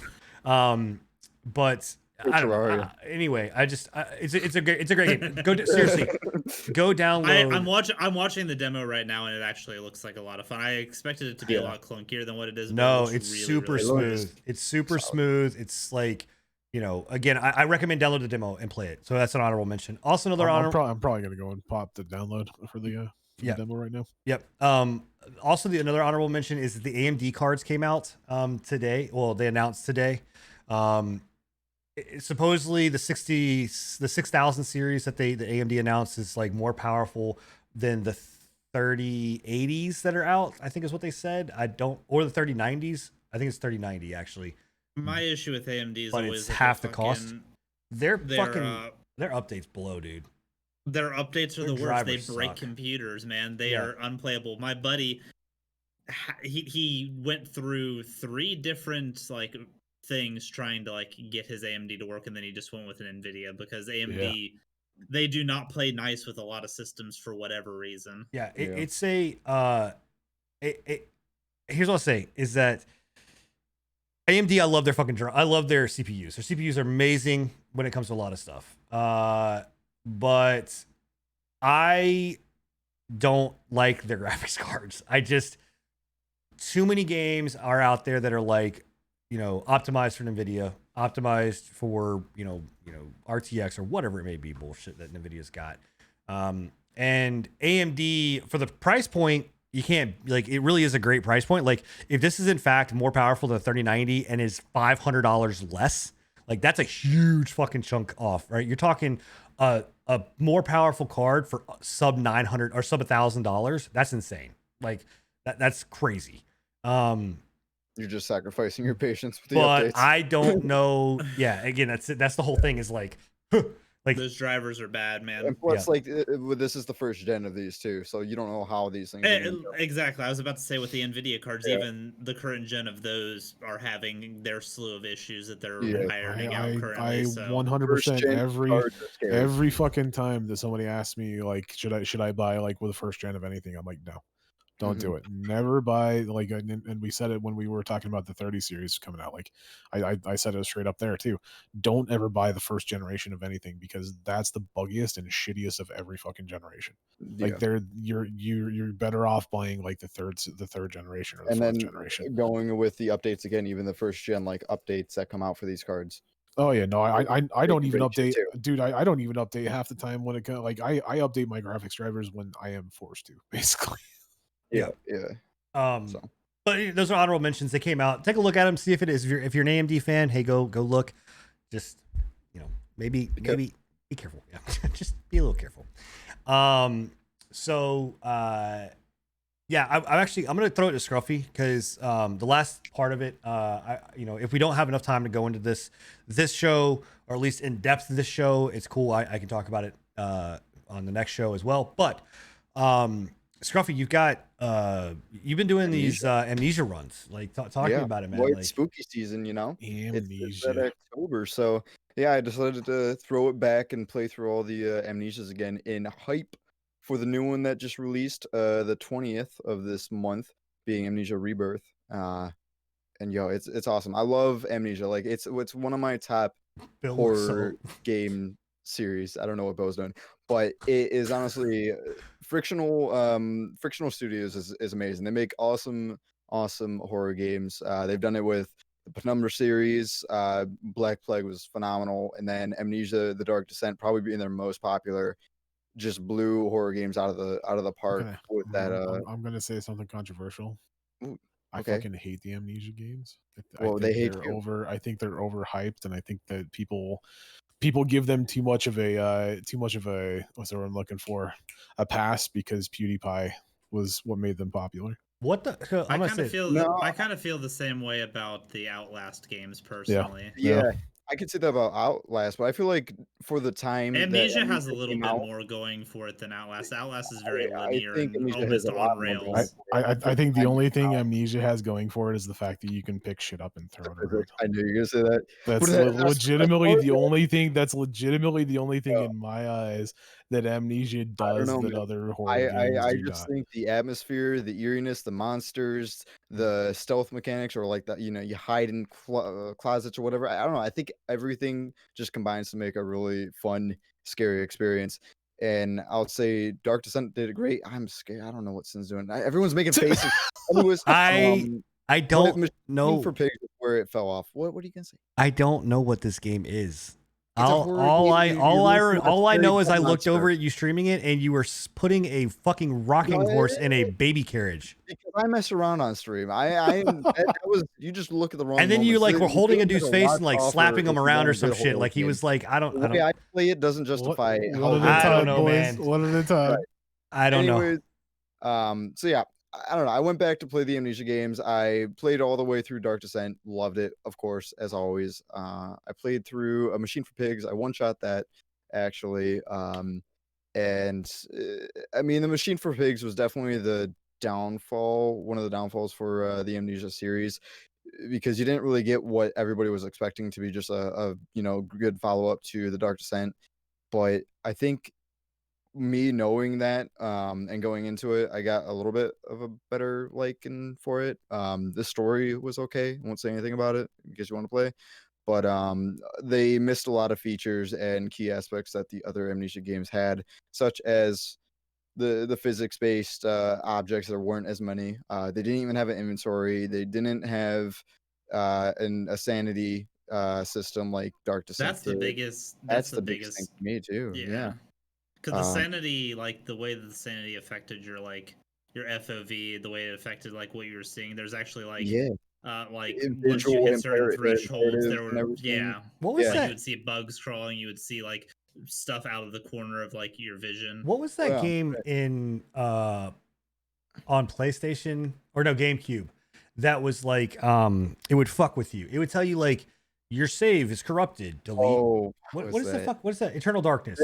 Eternal Yeah. Darkness. Eternal Yeah, Darkness, yeah. right? Is it like Yeah. that? Is that the kind of shit that it pulls on you, like with your Similar, your- not to Not the holy aspect of it, but more just like it'll mess with your head, kind of, and like Okay. it's your more of a I- it's more of a Hellblade style like mess with you than an Yeah. actual like game I- mechanics being thrown at you as you go more crazy. I will say that the second one, I think it was called something pigs. Machine for Pigs. Yeah, a machine for pigs. I was more bored with that one than any Yeah. of the ones. Like I- the fucking How the many of there are monster there? was stupid. It The wasn't pig- even fucking scary. Yeah, It wasn't even fucking scary. Like the How- 3 times that I saw it, insane. like I looked over and I was just like, the fuck is Scruffy doing over there with this like I was messing gigantic with it too. beast It just the game wasn't put together well. yeah. The only upside I have to that game was I liked the setting of it being that Victorian era. Yeah. I think that's cool. They gave mention to what I was guessing. There's no spoilers. There was just like a little nod to Jack the Ripper, I believe. They said something about the Ripper and then Jack. I'm like, it's got to be Jack the Ripper, Victorian era. I think that's cool. And the story, I liked it. It wasn't that bad. But everything other about the game, like they lacked. So some- is it like Myst, like a some point and click adventure kind of style game, just horror, or is this? No, it's totally first person explorer. It's linear to a very big point, but it's puzzles. You got to go through. It's Mist, yeah. Basically, I don't think he knows what Mist is. He doesn't I know know what Myst Mr. is. I played Riven all the time, bro. Okay, Get okay. God damn, fucking shut up, bro. Jesus Christ, you're love pissed in Riven. your Wheaties. Oh my god. Fucking hell, bro. Don't. Assuming Alright. my game knowledge over here. No, we're just assuming your age, baby. Hey, get off my ass, old man. Okay. Okay. All right. Alright. Anyways, My bad, Go bro. sit at the so kid the table main with your point of chocolate why milk, I went bro. back to these games was all in preps for Amnesia Rebirth. How many and are I've there only now? 3? played. Sorry, How many are there? There's 3 now, There's right 3. now. And there's 3 this is right the 4th now one. with Amnesia Rebirth. Oh, 3. Okay, Amnesia Rebirth. Okay. And I've only played a little bit of it. I won't say anything about the story because it is brand new. I don't want any spoilers, but I will say the game is beautiful. Like absolutely, it's beautiful. And I know that's maybe not the thing you look out of an Amnesia game, but I think it's got good scares too. From what I've seen so far, it's got some decent puzzles. Wait, was that the one that you put the fucking crib in the rocking horse in the crib? Yeah, that was just some memory. Okay. bullshit. Like I said, the way I play these games doesn't really justify of an actual like horror game. I messed around times. And that's One accuracy that they did get. you do go insane whenever you step out in the sun for sure. Like if Yeah, 100%. right. The sunlight. I can completely. If you go in the confirm sun, you that. get I don't insane. want to Yeah. say too much about the game. I don't want to say like too much about the game because I want people to experience. But like, yeah, it's set in an area that you will go crazy because of the sun. Anyways, but Huh. back to what I was saying. I mean, it's got all of the features and everything that Dark Descent had, that Machine of Pigs didn't, and they even add on more to it to make it really good. So I think it's going to be really successful. From what I hear, people are loving it, and I'm excited, definitely excited to play more of it. So It did seem more enjoyable than the second one, 100%, one, yeah. for sure. Like we said, Machine for Pigs was a flawed Amnesia. Is there a Like, way to buy all these games like a bundle, like on Steam or something? I don't know. Can we get a fact check on that, Bill? Why you gotta get Fact it check Bill? right now. CNN Bill fact checking us. I can't pull up Steam right now. Amnesia Collection only has 2 items right now, but you can bundle it. Yes. Okay. Two. All right. And that's the first. tier You then. you can get Machine for Pigs and Dark Descent for $35. Wow, Gotcha. 35. Is it worth $35? Is it worth it? I would just say buy Dark Descent alone. Do you And have to then play them in Rebirth order? right now is $30 solo dolo. Yeah. You have to it play was them. just on sale, but you had to have got it when it came So out. look, cancel Right. your Cyberpunk pre-order, and then you can get this. I mean, there you go. Then you can play a It's game that's solid actually game. out. It works. It runs good. Looks good. Yeah. Is it worth it? I mean, is it worth those price tags? I want to see more of the game before I justify it being worth $30. But I bought it for when it was on sale for like 20. I think it was $20 or something, or 23. I think that's definitely worth it. Wait, But Rebirth was 23? I'm gonna have a feeling that it's gonna be worth the 30, at least for my personal taste. And I think other Amnesia Dark Descent fans, I think they'll be fine with the $30 price point. All I know is I've heard this game mentioned 100,000 times in different channels. Like all I hear about is Amnesia. It's hype right now. I mean, I don't know That's about because anyone it's else. October, man. It's Well, that's October. what I'm saying. You hear That's the only- Amnesia, you hear Outlast, and you Phobia. hear Resident Evil. Resident Evil. Yeah. I forgot what I was gonna say. Okay. Don't worry Huh. about it. Well, yeah. It definitely looked like a fun game though. Just as a final thoughts. I think the first one, like I said, I think the first one's a little overrated, but the third one does seem like it's going down at least a decent route. You know. Yeah, I'd say it is. Um, I'd say they went back to the good of what Amnesia was. Oh yeah. So another game that people are being or Bill, you've been playing and you wanted to talk about was some new stuff with Siege, right? Yes, the Siege is doing its holiday event. They usually do a Halloween style event. Last year it was like a game of hide and seek with That- defenders having like monster skins, and they were able to like go invisible and like do stuff. And Not gonna lie, like attack that the last attackers were one. Sorry. I was about to say that last year's version. I think it was called like Quarantine or something. Not Quarantine. No, that was 2 years ago. Yeah, Was the the zombie one? last year one. Yeah, the The last year Oh, one, the one that you were playing last year. I did like that. I thought that they should have just brought that out as like its own solo type of. Yeah, fucking the hide and games. I think seek that mode would've was been cool with the attackers just running around trying to wall up the defenders Yeah. with hammers and stuff. This year they actually didn't do anything like a horror style based. They are going a trick or treats mode, so it's called Sugar Fright.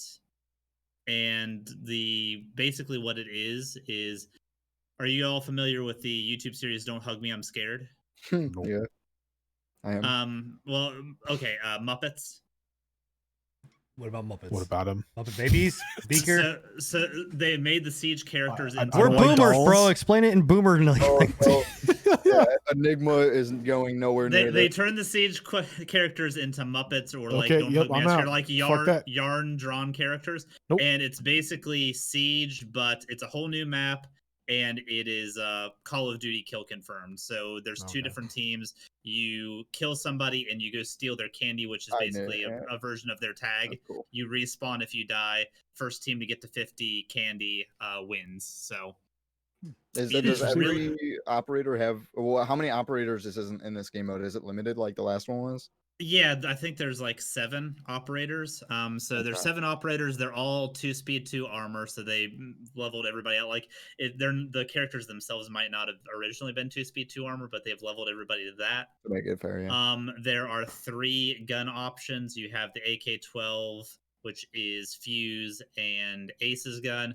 You have the R4C, which is Ash's gun, and then you have the C7E, which is Jackal's gun. Those are like the 3 highest rated uh, attacker ARs. So everybody gets those.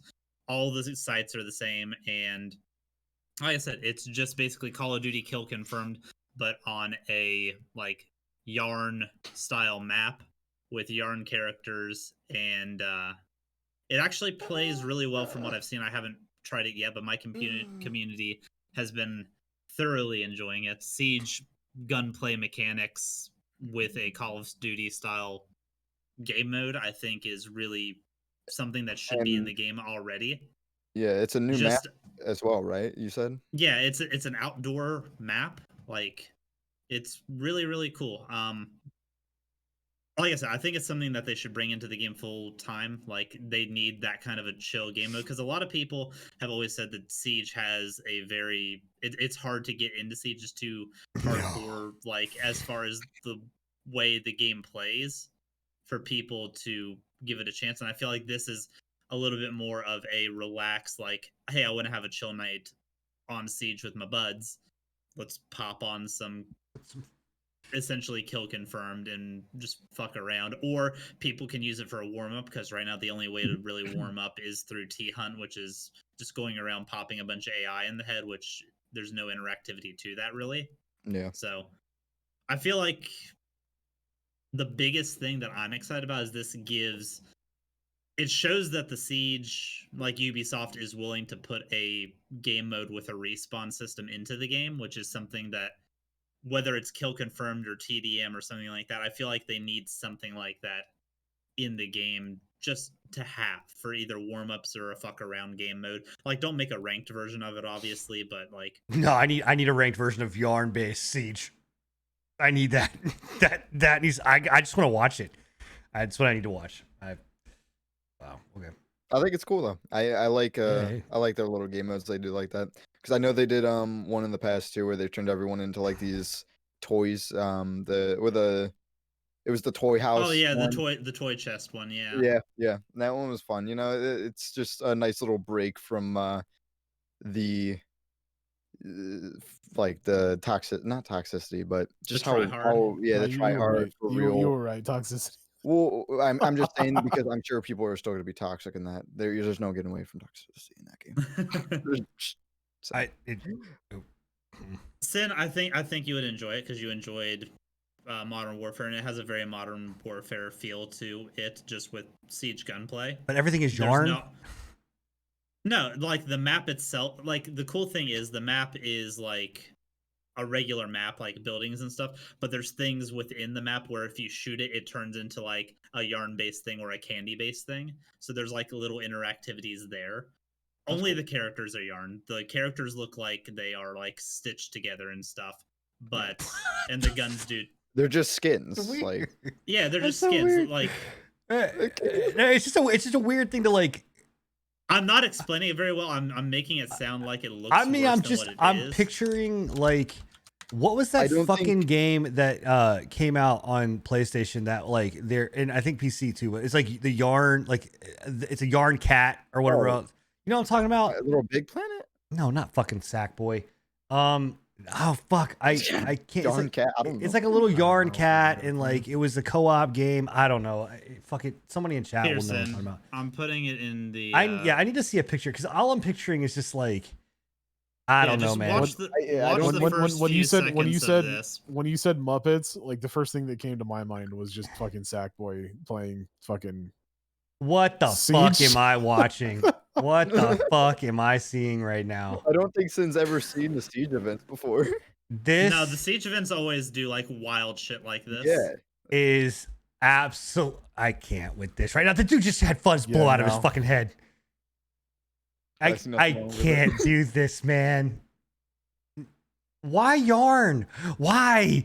Like, Oh, because it's terrifying. They're going for a Halloween theme. They know that this is like something people find freaky. Plus, it goes with like a trick or treat. Like it's a Halloween event, my guy.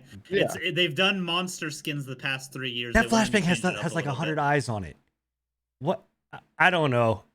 Because I did see the one event for Halloween. Oh my god, I can't with this. Enigma, are you watching this, dude? Yeah, I watched it. This is not terrifying. This is stupid. This is. I see where they're going though. Like Bill said, they've done monsters, they've done scary shit in the past. I think they're just trying to go for something fresh. It's not for me personally. I wouldn't fucking play it, but you know, it is what it is. Like I mean, said, if you this like is if just- you like Call of Duty, It Kill looks like Confirmed, Sesame then Street you'll- vomited and fucking like.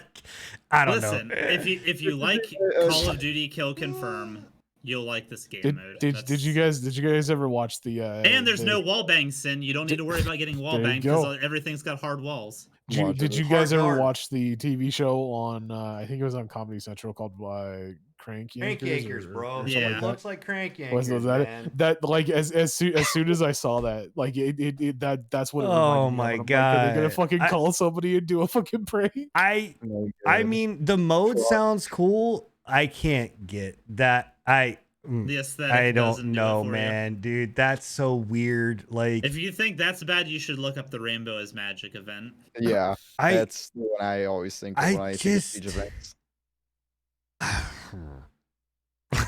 I mean, don't it's know. not your thing. Like, it's not my yeah, thing yeah. either, Hey, like- man, I get Well, it. let's be real here. Siege isn't your thing. See, Yeah, right? that's what Siege I- is not my thing. You have I- like at a fundamental level, them adding a respawn style game mode, I think, is a good step in the right direction for this game. I itself. think I think what this does is this takes it. It's more about them questioning on or trying out what they need to do for the next game, because we know Siege is old. Like Siege is getting Siege is there's I never don't going to think be they a plan sequel. on it. Yeah, I was about to say, Ubisoft I'm has pretty sure confirmed they've they're already never said making that a they'd never sequel make for it. Siege. Yeah. Yeah, siege is gonna go on forever. They are uh, going. they'll make a they new have Rainbow, 100 bro. Well, I mean, They have a- their They plan. have 100 I mean- operator threshold that they want to reach before they ever consider a Rainbow Six Siege Well, 2. there's- Whether they stick to that is up in the air, but they're going hard into that game as a service mindset. There's no reason for them to make a second one. Like Mm-mm. they're already on a decent fucking like graphics engine. They already have a decent They'll up- fucking they'll do. combat system, right? Their gun systems are decent. I enjoyed the fucking gunplay in that game. They have a pretty good Right. anti too. They've got a decent anti-cheat. They've got a current fucking player base that will continuously play the game no matter what. We've seen that. Nah, Yeah, I don't yeah. see it. It's I don't know, man. They're I consistently in the top 10 of Twitch. Like, That too, yeah. I don't think that top 10 of Twitch. They're in the Yeah. top 10. Yeah. It's in the top 10 of Twitch. I mean, Siege, always, yeah. 100%. I'll have to pull those numbers because I don't know, man. I have a hard time believing that's in the top 10 of You gonna Twitch. fact check? It's in the- Fact checking right now, It's in the top. CNN fact check. Yep. Right now, high to low. Dude, it Does it really matter? well, in no, the no, long no, no. run, What I'm it's- saying it's is a decent- 1, 2, 3, 4, It's a 5, decent 6, 7, game. 8, They have a 9, decent. 10. They're they not have a there right decent now. player base. It ain't there. They're not there right now. Yeah, no, I don't think I don't care. I mean, I'm not. I'm just saying I don't. I know it's popular. I know it has its popular. Why the fuck is Free Fire? Some big streamer is fucking streaming that. Anyway, I don't. I just think that they can't survive. Like they will come out with a new Rainbow Six. Like I don't even think that. I don't think that this is a game that they are just They'll never come gonna out with a service new everyone. Rainbow Six, but they're not going to come out with a new Rainbow Six Siege. I'm not saying Siege. I'm saying Rainbow Six. I'm saying that Oh, I yeah, think that I 100%. think that they're using this mode The to audience test. has been wanting a single Rainbow player or Six, like a PvE Rainbow Six game for a very long time. They want that franchise to go and do I want another that. like story-based That's- game. I mean, I've- just Just like they want, wanted- just I've like they wanted want another that. Splinter Cell. I've wanted a new single player Rainbow Six game since Vegas too, dude. Like that was the last Rainbow Six single player that I played, and I fucking loved it. dude, I want a good Rainbow Six. Bro, Vegas and Vegas 2 were not bad. They're all right.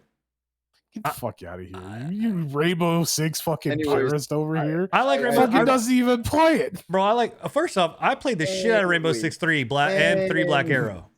Like, I get the think fuck out of here. what That Bill, was you the were best saying Rainbow is, Six ever. is right, that this is a step in the right direction with the game modes at least. I hope they come out with more stuff along the lines of like respawns and different game modes like that. Well, that's what I think was that'll saying. really help Rainbow I feel Six. like they're testing the waters here to see of like if this is the mode. Like, is this a mode that they need to either put into a new game that they're cut, like a new Rainbow Six game, Yeah. or is It this very a well mode that could needs be to be something? because with the quarantine event back when they did the zombies event 3 years ago, they're planning on turning that into a full game, Rainbow Six Quarantine. I think they these are the should. perfect opportunities to test stuff like that Yeah. because they're silly events. They're nothing that people like take super seriously, but you No, know they so take that. good. they'll get good feedback. Except for I can't imagine why somebody would take why What? someone would Yeah. not take that serious. The Sugar Fright event, dude. Muppets are for real, like 100%, man. Aliens. Big are for Bird real. is my Muppets are homie, for bro. real. Anyway, You it's just a need weird Sid to aesthetic. take It's just- off his hat and it's- fuck yeah. up his hair and go It's- aliens. it's weird aesthetic What hair? to go with, but yeah, I don't know. I mean, again, it's cool. Like, hey, I'm happy that Ubisoft is staying with the game. You know what I mean? Like, they could have done what a lot of people do is just let the game fucking die. So I'm happy. To I'm be happy with honest, they probably should have. Like, back in the state the game was at launch, like, I don't think anyone would have blamed them if they would have just cut the string on that one and let it go. Cut the yarn. Cut the yarn. God, can Pull we the thread, move let on it from this? unravel. Can we please fucking move on from this? Oh man. Give us green hands. Ravel, I ravel, mean- ravel, ravel, Oh, ravel. no. Wait, I don't even know where this is going. On. Oh man, I just picture Beaker running around with a fucking M16, just going. Well, the M16 is not in this game mode. I don't so know, it's- whatever, man. Whatever fucking dumb gun is in that stupid fucking game. Anyways, can we please just get if sure. anybody has any questions in the chat, we're question quickly time, yeah. approaching that point Yep. in the podcast. I'd If you say have I any got questions in the chat, please put them in whatever chat you're in. Yep. So I'm gonna do a quick hit on this while we're getting questions ready because it is something I do want to talk about a little bit, but like I'm not gonna spend a huge amount of time on, and I will end up talking about this more on next 2 weeks, next episode. But this little baby right here, if you guys can see what I'm holding up on the different channels, if you're listening on on It's our, a miner's hat. yeah, if you're listening on Spotify, well, you should be in here live. That's just what I'm gonna tell you. I'm not gonna tell you no. It's the Quest 2. So it is the Oculus Quest 2. It is a VR headset, and I picked it up this last week when I was on vacation, and I got what the fuck is making that noise? What I'll say is like it for someone like I have a VR headset. I have an HTC Vive, and I have the full wireless setup and cameras and everything, and whatever, and like a gaming PC that can handle it and whatnot. And it literally sits in my closet. In fact, I'm getting rid of it now. But I picked up the Quest 2. Actually, Dizzleman or Jazza, as we know him in chat, was the one that kind of turned me onto it. He let me know about it and showed me it or whatever else. And it's a full encased unit. You do not. It's a standalone VR headset. You do not have to have a PC to run anything. Right? There are cameras all over it. There's 6 total cameras that gauge proximity, room scale VR, sitting experience, all of that. Right? And for me, I've always been the type that's been like, these aren't really worth it because they're not as powerful. They're not that great. Standalone VR headsets just don't have the power of what my PC can put out. So it's not really my thing. Well, Oculus and Facebook, as much as I can't stand saying Facebook, they did it with this one, man. You can actually plug right into your PC. Wait, is this Oculus? Yeah, it's Oculus. Okay. Okay. It is Oculus, but it's called the Quest 2. Like they have started to drop the Oculus name out of everything. So it's just it's basically just the Quest. It's like Quest or the Rift. Like they're dropping the name Oculus, and it's or whatnot. So, but here's the thing that really just blows me away. Right, I was not a believer in this thing until I saw the fact that like you literally. It runs off of a fucking USB Type-C cable into your computer, and then you boot up Steam. And now all of my fucking Steam VR games that I have, I can play right on this. And I just draw out my thing. Like I don't draw my thing. I draw out my boundary Don't. Did you just side eye me, Scruffy? Fuck you. There's not enough room.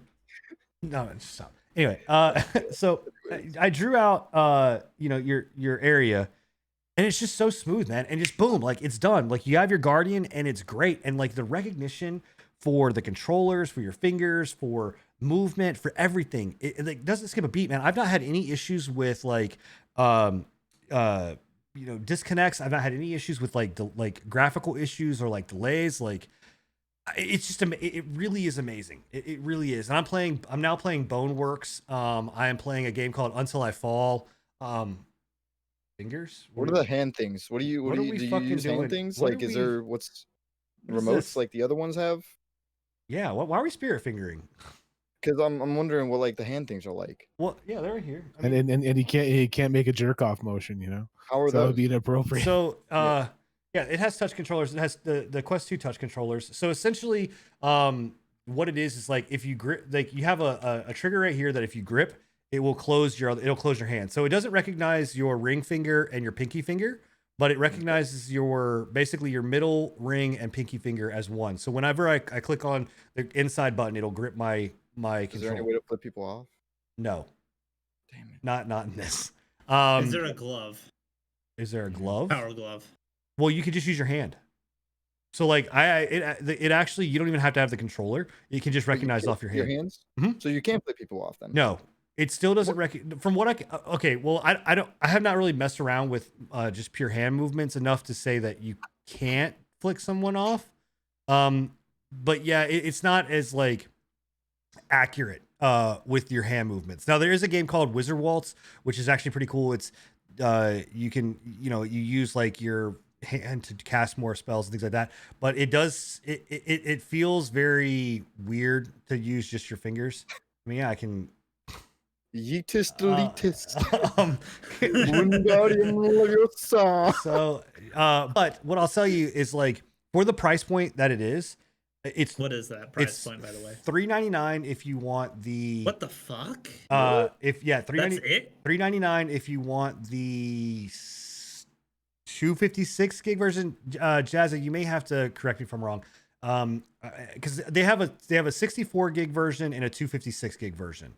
And I don't remember what I paid $3.99 for this one, and this is a 256 gig version. And I'll tell you right now, 100% honest, the only reason I Holy bought shit. the only reason I'll I probably bought be playing some Rainbow Six Siege in VR. the only actually Pavlov and fucking Onward are Sid, don't you amazing. fucking try me, bud. Bro, Bill, you get a VR, you get a VR headset, and 100%, dude, we'll play fucking Pavlov right now. Like 100%. Like it is. So 64 gig is a $3.99 version. 256 gig is a $4.99 version. That's not even that bad of a jump. You don't need you don't need 256. I don't recommend 256 unless you absolutely have to have it. Like You got 64? I got 256 because that was the only one that was available. I don't No, recommend they- it. no, but they you know don't- what, fuck they- it. It's Yeah, I would $100. say what world does it not have the best model of whatever? Okay. Exactly. It's fucking sin we're talking about. Okay, so I don't have to be in virtual reality to do this to you guys, right? I can fucking do that without having to be in But my virtual question is, reality, and fuckwads. it runs good. Would it run good on lower NPCs?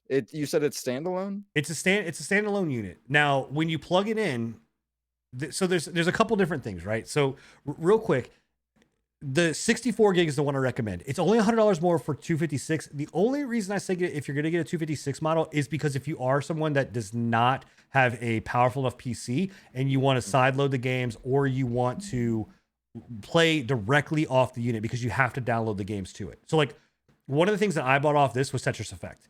So I bought Tetris Effect and run Tetris Effect off that. You played Tetris. Yo, in but VR. I You have a have no- phone. Do what? Why do I want to play Tetris in VR when I have it on my phone? That's You what have I'm a It's phone, te- right? Tetris, You have Tetris VR, because and it's your- not. your You don't have choice Tetris game is Effect. go to Tetris. Tetris. Let Oh me my take fucking this God. block and just drag I it don't down know. here. Oh my god, I could go in on Siege with you guys. I'm not gonna fucking do it. But in any case, you buy the game you load the game to this, and you can buy stuff off the Oculus storefront on your PC and load it into this as well.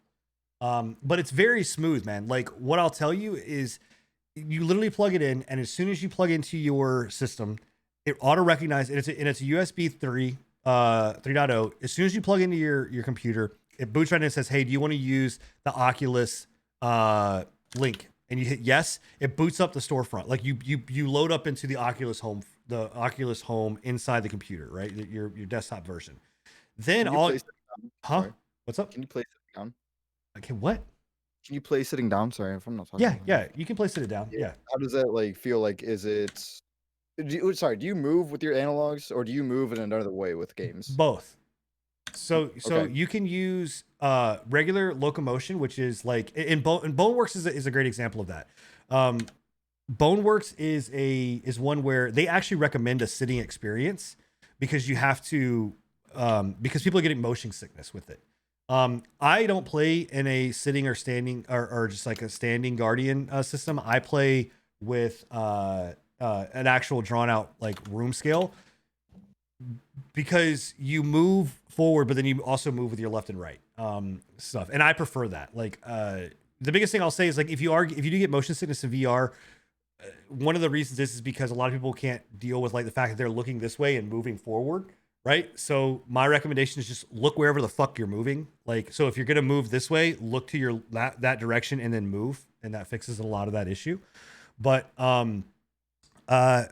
anyway, and then to get right into Steam VR, literally you hit virtual desktop mode and boom, now you're in you're in your desktop, and you can just go to Steam and launch a VR game, and instantly it loads up, and that's it. There's nothing else. Like it really blows my mind because of how well they did this. And like again, registration, this is the best VR I have ever experienced. And again, I have like the $1,000 like plus HTC Vive setup where you have the cameras, whatever else, and this thing registers it 100 times better than what that would be. Like it's crazy. And like I said, I don't want to spend like I could go on about this, and I really do want to go in depth with this. I really do. I was hoping to spend more time on this, but between Cyberpunk and everything else, we got sidetracked. And I don't want this to be a fucking 2.5 hour show. I do have one more question though. Yeah, sure. Yeah, how's the battery life and all that on it? Yeah, so the battery life on the headset itself is a little rough. And here's the downfalls that I will say is that it doesn't. When you buy the unit itself, it comes with a really shitty headband kind of setup. It's not very good. And so I do recommend picking up this, which is the Elite Strap unit. And the Elite Strap is $50 for it. And they have one that actually has a backup battery in it that'll give you an additional 2 hours. So you'll get 3 hours out of the headset, 2 hours with the additional battery pack if you buy that version. It's not a ton of hours to give you man. 5 hours total. But if you're plugged Yeah, up, but I'm trying to think. Are you really gonna want to? You're not gonna spend- I can tell you right 3 now. hours is I feel like a lot in VR alone. yeah, you won't spend 3 hours. Like your eyes will Yeah. hurt before you get to get to that point. What about Um, charging it? Is there a cord and Yeah, it charges when you're plugged into the system. So like can Yeah, you but play? Technically, can you play while it's charging? yes. That's all. That's also talking about just playing video games. Like you can watch Movies. and I shit. actually was in Yeah. Bill's channel and said that while I was in the mountains and was watching him in VR.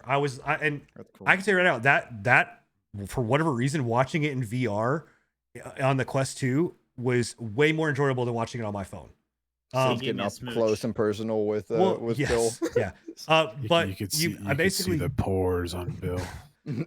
you basically just the cool thing about it was that, and I actually fell asleep with it on my face, was like you just lay down and are just Yikes. laying here and like you're watching whatever you want, right? Like it's the same thing with like Netflix. Like I'm actually found myself sitting watching Netflix on that thing. I'm sure you Versus- watch That's something probably- else. Oh my That's probably god. not good for you. Jesus Christ. Anyway, so yeah, so it's it's just a really well done fucking unit. Like I 100% endorse this, and I hate Facebook. I can't fucking stand Facebook. I only created a Facebook account just for this thing. And what I will tell you is, guys, if you are gonna purchase one or you are gonna jump down the Oculus route, do not, and I repeat, do not go and buy shit off the Oculus store if you absolutely can get past it. The reason I say that is because if you do something wrong and get banned on Facebook, all of your shit's done. Like all the purchases you made are gone. So buy your shit through Steam. Yes, it sucks because you can't load it into the system, but you could side load it. there's a couple workarounds. There's some YouTube videos that show how to do it, but I recommend buying shit through Steam, personally. I But just added you on Facebook. good luck finding me. I just did. I just added you. You wouldn't. I would have gotten a notification if you did. But anyway, I did. so yeah. I will say that like this seems like the better deal because it's an all-in-one unit. The one thing that I hate about VR these days is like they're thousands of dollars for a peripheral, and it's ridiculous to me. I think that like this one right here being what did you say, like $399? $399 for the small and model, being yeah. a completely standalone, that's a fucking decent price, Yeah. right? Like $399 for something that you don't have to have tethered to your fucking PC is a decent price, but like thousands of dollars, like I think the Oculus is like what, $999 or somewhere around there. Like for the Rift cheap itself one? is $699 if you go with the Rift S. That's Yeah. the $699 version. And that to me is crazy for a peripheral, like that you have to be tied to a PC, that you have to have a PC that can run that shit. And that's one thing that I hate about VR these days is just the fact that it's a peripheral and it's more than a PC So in most cases. there's people in chat that are kind of saying like, yeah, you pay what you get for. Index is $1,000. That's not true. Like I have followed the VR scene very closely because I believe in the VR scene a lot. Like ever since my first experience with VR, I wanted VR, and I wanted it to take off. And I have followed it. I have literally had the Index in my fucking cart. I've had the Cosmos in my cart. I have gotten, all of those. Like I've had every Vive in my cart and almost clicked purchase and haven't done it, until now with this thing. And, the big thing about like the Vive, and when you go and read the reviews about like these units, like, if you are never going to go anywhere and you want something that is going to be like, I don't know, maybe like high definition, I guess. Like the Index, I look at it like they have like, it has a higher definition specs. Like the lenses are higher definition, a higher refresh rate, and it has the knuckle controllers, right? I just can't see spending an additional fucking $500 just on that. Like, I don't think. Is the Index an entirely standalone unit as well? No, or is you have to have a PC. It's a peripheral. That's the other thing. That's Again, it bullshit. ties in with that same thing where like you're literally paying $1,000 for a fucking monitor that you strap to your fucking head. And you have to. That's The more biggest thing than about my it is like PC. you have to have And it's a peripheral. just the Index alone. Like you got to have a beefy ass PC to run this stuff. Like Yeah. my PC So- can like again, and I can never be used as a standard. My PC can brute force the shit out of it, right? Out of pretty much anything and everything. But it is, you're talking about a fucking $2,500 just in graphics cards alone, right? Like on top of the $1,000 you're gonna have to spend on the unit. That's crazy, right? Yeah. And that's the thing. This thing does it for $400. I can plug right in. I can play my games. I can do it really well. Right, I'm playing Beat Saber. I am playing all of these games. I have yet to come across a game where I'm just like, "Oh, this doesn't keep up with it." Yeah. And the Quest, I've it's said 90, it from the start. 90 hertz. I've said it from the start with when they first came out with the Oculus and stuff. VR itself is a very trendy and very popular thing to have, but it won't gather mainstream attention until they make it affordable for everybody. And that's the Absolutely. worst part is that I don't think they can. Unless they have something like this, which it's affordable, but I don't think it's affordable for everyone. Yeah, I mean, this I is think it's definitely a step in the right direction. Oh, it is definitely a step in the right especially direction, this for sure. being, of course, like almost a standalone PC, pretty much a standalone PC. 100%. yeah. That's definitely a huge step. This is the. I will come out and say this is the best VR experience that I've had, and I have played on an Index, I have played on a Cosmos, I have played on a Vive. This is the best one, and this is the right way. Like, Facebook or not, get out. Like, I got it, But here's what I'll say, like about all the Facebook shit. Like, and I've seen many people are just like, "Fuck Oculus, fuck Facebook, fuck blah blah blah." Guess what, guys? Like, Facebook's out there. They've been stealing your information. They've had your shit. Your phone's always on. Get over it. Fucking Christ, you're never gonna get away from it. Shove it up your ass. Like, if you're gonna die on a hill that you're not gonna fucking play something that is revolutionary and amazing and legitimately like is industry pushing because of fucking Facebook, like, I don't know, man. Like, you get out of the game. You get out of the way. Like, go, because it's not, or like, Go get. Listen, Facebook isn't as shady as some of these other companies. It's out not here. even just that. I don't give. Like they are Yes, it shady is. as shit. They're fucking horrible. Yes, it they're, is. they're really shady. Not, what I'm well, saying I'm is just like. saying some other companies. I'm just Anyways. saying, like, get out. Like, you're standing in the way of innovation because you want to sit there and be like, "Well, fucking she was not gonna do fucking that." Like, that's not it. Like, and it just get the fuck out of the way. Like, and I'll respond to this, and this is the last thing I'm gonna respond to when it comes to chat. Like, yeah, you're saying that it's from someone that talking about Epic. You let me know when Epic has done something revolutionary for the gaming world. Then I'll get out of the way. Until then, I don't want to hear That's it. what I'm hinting. Like, so yeah, you know what I mean? Like, it's not like, so I'm just saying, but this is a great step in the right direction. This is the way to push VR to mainstream and to make it actually relevant. Yeah, 100%. And this is the right way of doing it. Like, it's crazy. Yeah. So, cool. All right. Question time. So I'm going to answer one of the questions that was asked. The Quest, what is the Quest refresh rate? So it's 72 hertz out of the box, 90 hertz if you turn it on. There's an option to turn on 90 hertz. It's in beta version right now, but it does 90 hertz, which is better than most people's fucking monitors. So, yeah. All right, cool. Bill, you had some questions come through chat. Yeah, so first one was back to our WoW conversation. How do you feel about special editions of expansions? This is in regard Yep. to the transmogs. How do you feel about the special editions of expansions then that usually include mounts or pets? Yeah, so we were talking about the transmog Is this thing to being both in of the us, or is store. this just a? I think this it's is to to the group. Yeah. Okay. I don't have an issue per se about like saying, hey, you're gonna have this transmog or not, maybe not a transmog, but like this mount or this effect. I feel the same way about it as I do like when they're like, oh, get this weapon or get this item in the game if you pre-order the big boy edition. I don't like that.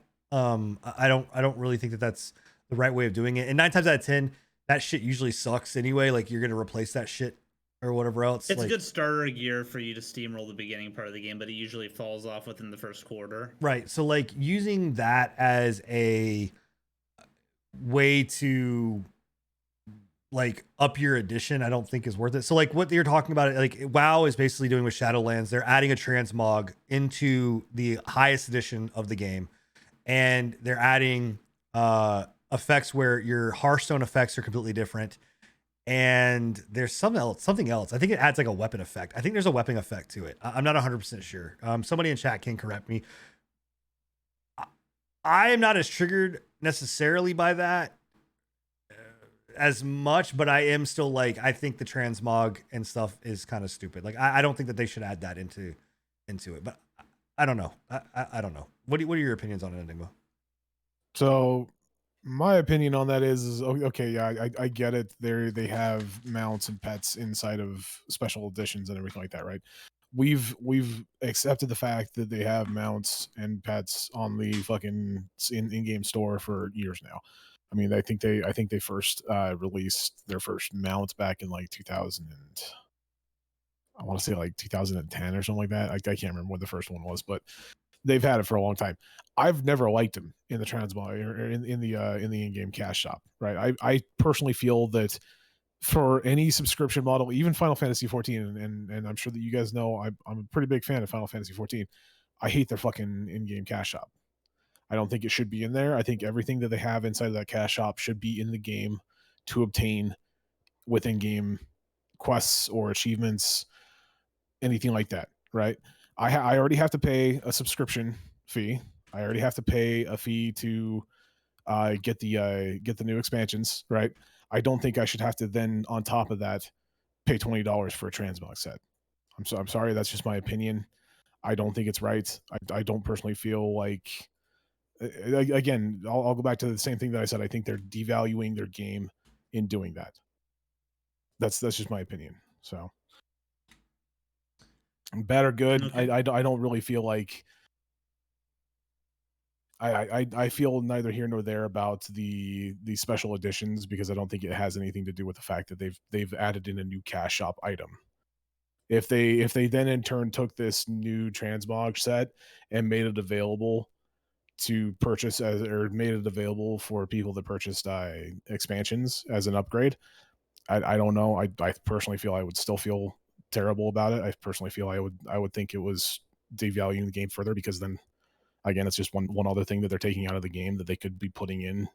But yeah, I don't know. Okay, cool. Scruffy, you have anything you want to add on this? Wow. Okay.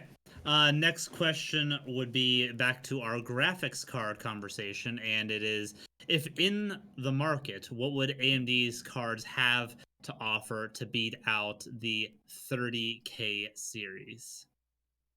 Or NVIDIA's newest card set. Wait, what would they have to do? Yes. Is that what the question is? Or what does it have to offer to beat? What does out it have the to others, offer right? to beat it out? Oh, Is it just simply the price point? Or? No, they're saying that it's more power. They're saying that it's utilizing more. I'd have to go and pull up the fucking thing, but it's like it's more power based. More video memory, anything like that. More. They're definitely gonna have more stock and availability. Does it have ray tracing? No, ray tracing is an NVIDIA It's RTX. thing. Yeah. Basically, and I think the question was specifically, if you were in the market for a new graphics card between these two, what would AMD's cards have to offer that would take you away from an NVIDIA purchase? Oh, 100%. They'd have to get their fucking drivers. They'd have to get their drivers on lock, and they'd have to get support from the devs and the creators of the games to be more widely accepted, because they're just not. Like NVIDIA, you know, every time a game comes out, fucking NVIDIA is out there updating their shit, or the devs are updating their shit for NVIDIA and vice versa. Not saying that it doesn't happen with AMD, but 9 times out of 10, okay, maybe that's a little bit excessive. A lot of the times AMD shit breaks. Like it just the only game I'm thinking of recent years that has came out with AMD specifically in mind was Borderlands 3. That was the last one that I can remember that had like AMD specific cards in mind for their game. Yeah. So I think that it just sucks that like it is such a great, like the AMD cards are such a great price and value for their fucking money, but it just sucks that like support wise, like software wise, all that kind of stuff, it's a little shaky. You know what I mean? Like, right.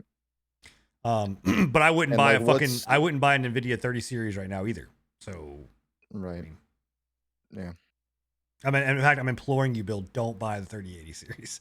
Not yet. I know you're in the not market. yet. What's the gap between both the cards though? Like the price points between like it's a relatable cards. It's like 500. Yeah, it's a $500. Like the 3090 is 1400, the and 3090. the 3090 to the top and the is like the 6000 difference, the 6000 series is sub $100. It's sub $1,000. So you're getting essentially a 3090 for the price of a 3070, I think, right? Or 3080. No, how much is the it's 3090? Is the 3090 1500? 3090 is 1500 $1,400, and the 3080 is $799. Is 700. Yeah, so essentially you're getting the 3090 performance for roughly close to 3080 price. Right. The 6000 series, like I said, is $500 less than they're touting $500 less than the 3090. Yeah. So, I don't know. I hate to say that. Like I don't even feel right necessarily saying it, but like the AMD cards feel like I would buy one if I was in a pinch. If I was just like, I got to get a system right now, I'm going to buy an AMD card, right?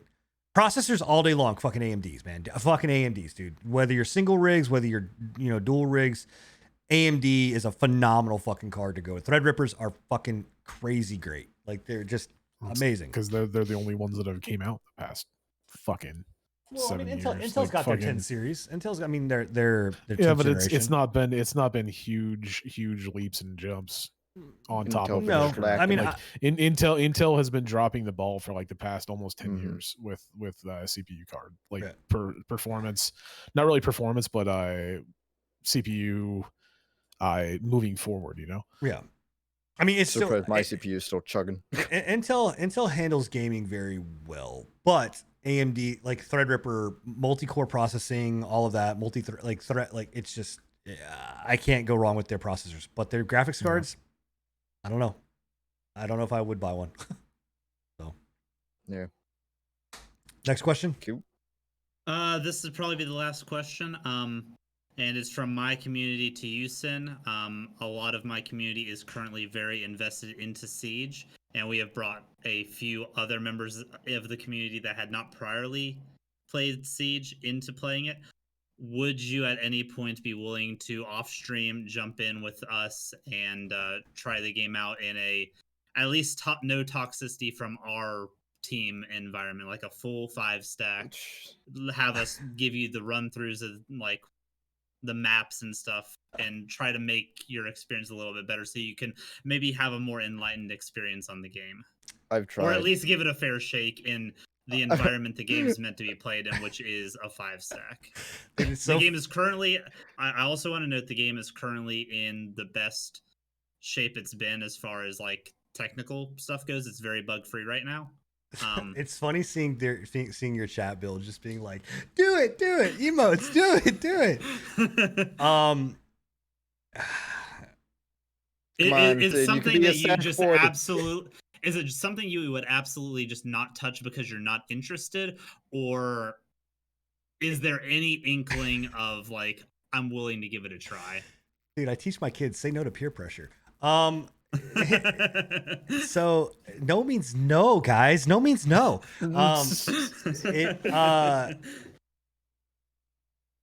I've tried, man. I don't want this to be felt like have you tried it in a 5 stack?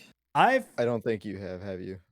I I feel like I've played every time. I don't know, man. I feel like I've come close. Like I have got. We're like one person. I think off. you played with Brex and his crew. No, I mean I've played with. I've played with Scruffy. I played with JRam. I played with Evan F. I played with some. I'm not gonna say I have played with a 5 stack, but I've been very, very close. Okay, look. I've been back to this well multiple times, right? Like I've been there in a lot of ways, and I have come out every single time. I'm coming out. Being just in that same mindset of like, this game sucks. Like I'm sorry. I'm just saying, like, this game just is not good.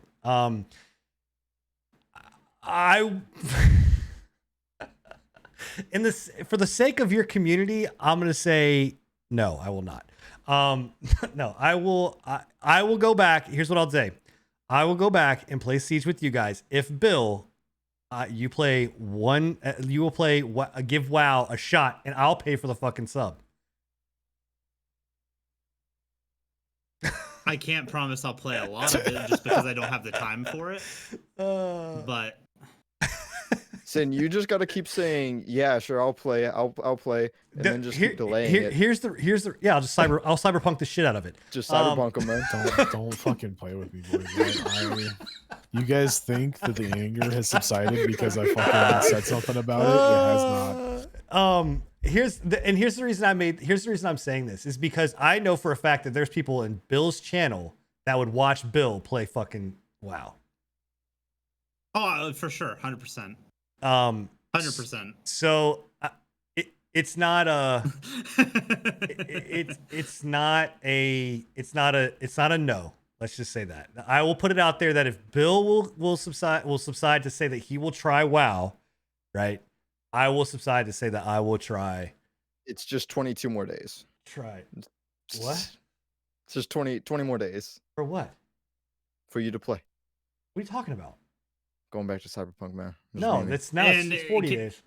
For the sake of things, can you give like a 20 words or less reason why you think game's not good from your experience? I don't think he can do that in 20 minutes. Just because we're already almost a half an hour into the fucking third hour, bro. Come on.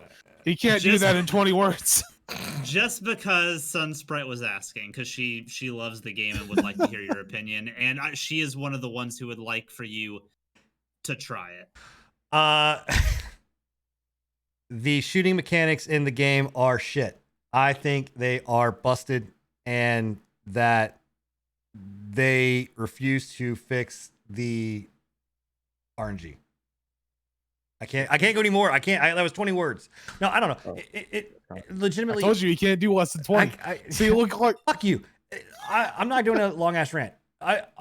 It's my problem is that I do think that like there are a lot of times in that game, and I've said it multiple times, where it just feels that like you get shot, you get killed, you get hit from a spot where you're just like, this is bullshit. I'm like, or I'm in a gunfight and I legitimately feel like that guy should have died. In fact, somebody came into chat last night, and if you were in my chat last night, they pointed it out. First person shooters in games should feel like when you shoot something and when I am pulling that trigger, that there is weight and meaning and fulfillment behind it. And I feel like in every time that I've gone back to Siege, it is a situation of just being like, right? Or I'm gonna wall bang. 100 words. I'm gonna wall. Shut up. I'm gonna wall bang and or whatever else. And it's just like, this is crap. Like, so I just don't feel like the gunplay is very good. That's it. Like that's all. Okay. I want to. I think we could change your mind. I think we were at will 170 right there. So Oh, something we like that. will Roughly. I lost discuss count. Go this- count Cyberpunk days, bitch. Sin, we'll discuss this outside of the podcast. I appreciate you not giving a no at the very least. Yeah. All right. Okay. Well, that's the show, guys. Hopefully, y'all had a wonderful night. I know it was a Yeah. really good show on our end. Hopefully, y'all felt it just as well. We had a lot of fun topics. Absolutely. It was dope. Thank you guys so much for hanging in there. Thank you guys so much for all the questions, for engaging in chat. Thank you for everybody that is listening after the fact. And again, thank you to Enigma and to Scruffy for doing all the work to make sure we get those things up on Spotify. Make sure 21 should be up within the next couple of hours or so. There you go. Nope. Exclamation mark podcast and all of our channels will get you the links. Please, guys, go down there. Even if you listen to the show live now, please go in there and hit the follow button. It really does help us. It gets us out there. There's a whole SEO algorithm thing that helps get our stuff out Yep. and push up into the interwebs. So it really does. All that support helps. Like I said, if you guys are listening to the show after the fact, you can come join us live. We do this every other Wednesday at 10 p.m. Eastern, right here on my channel, on Scruffy's channel, and on Bill's channel. And we love having everybody in the chat, and we engage with you guys. This is actually probably one of our most active ones that we've had, where we actually engage back and forth with you. And whether, chat's right or wrong, 9 times out of 10 chat's wrong, or we're right, 9 times out of 10 we are right, or at least I am. I don't know about these three fuckers, but I'm always right. In any case, we love having you guys here. We always have a blast. And as soon as we hit end, we are sitting here counting down the days, like Enigma is counting down to Cyberpunk to when the next show is going to happen. Now we're going to delay the next show. We're gonna delay the next show. Yeah, the next show is getting delayed. But in any case, guys, seriously, thank you guys so much for being here, hanging out. We will catch you guys next time. If you are on one of our channels, are you guys going live after this? No, Bill, you going live? No. Yeah. No. I will be. Scruffy's going live. Playing spooky games. I will be going live as well for a little bit. I'll be playing WoW. You guys have an amazing night. Thank you guys for being here. We'll catch you guys next time. See ya. Doses. See ya.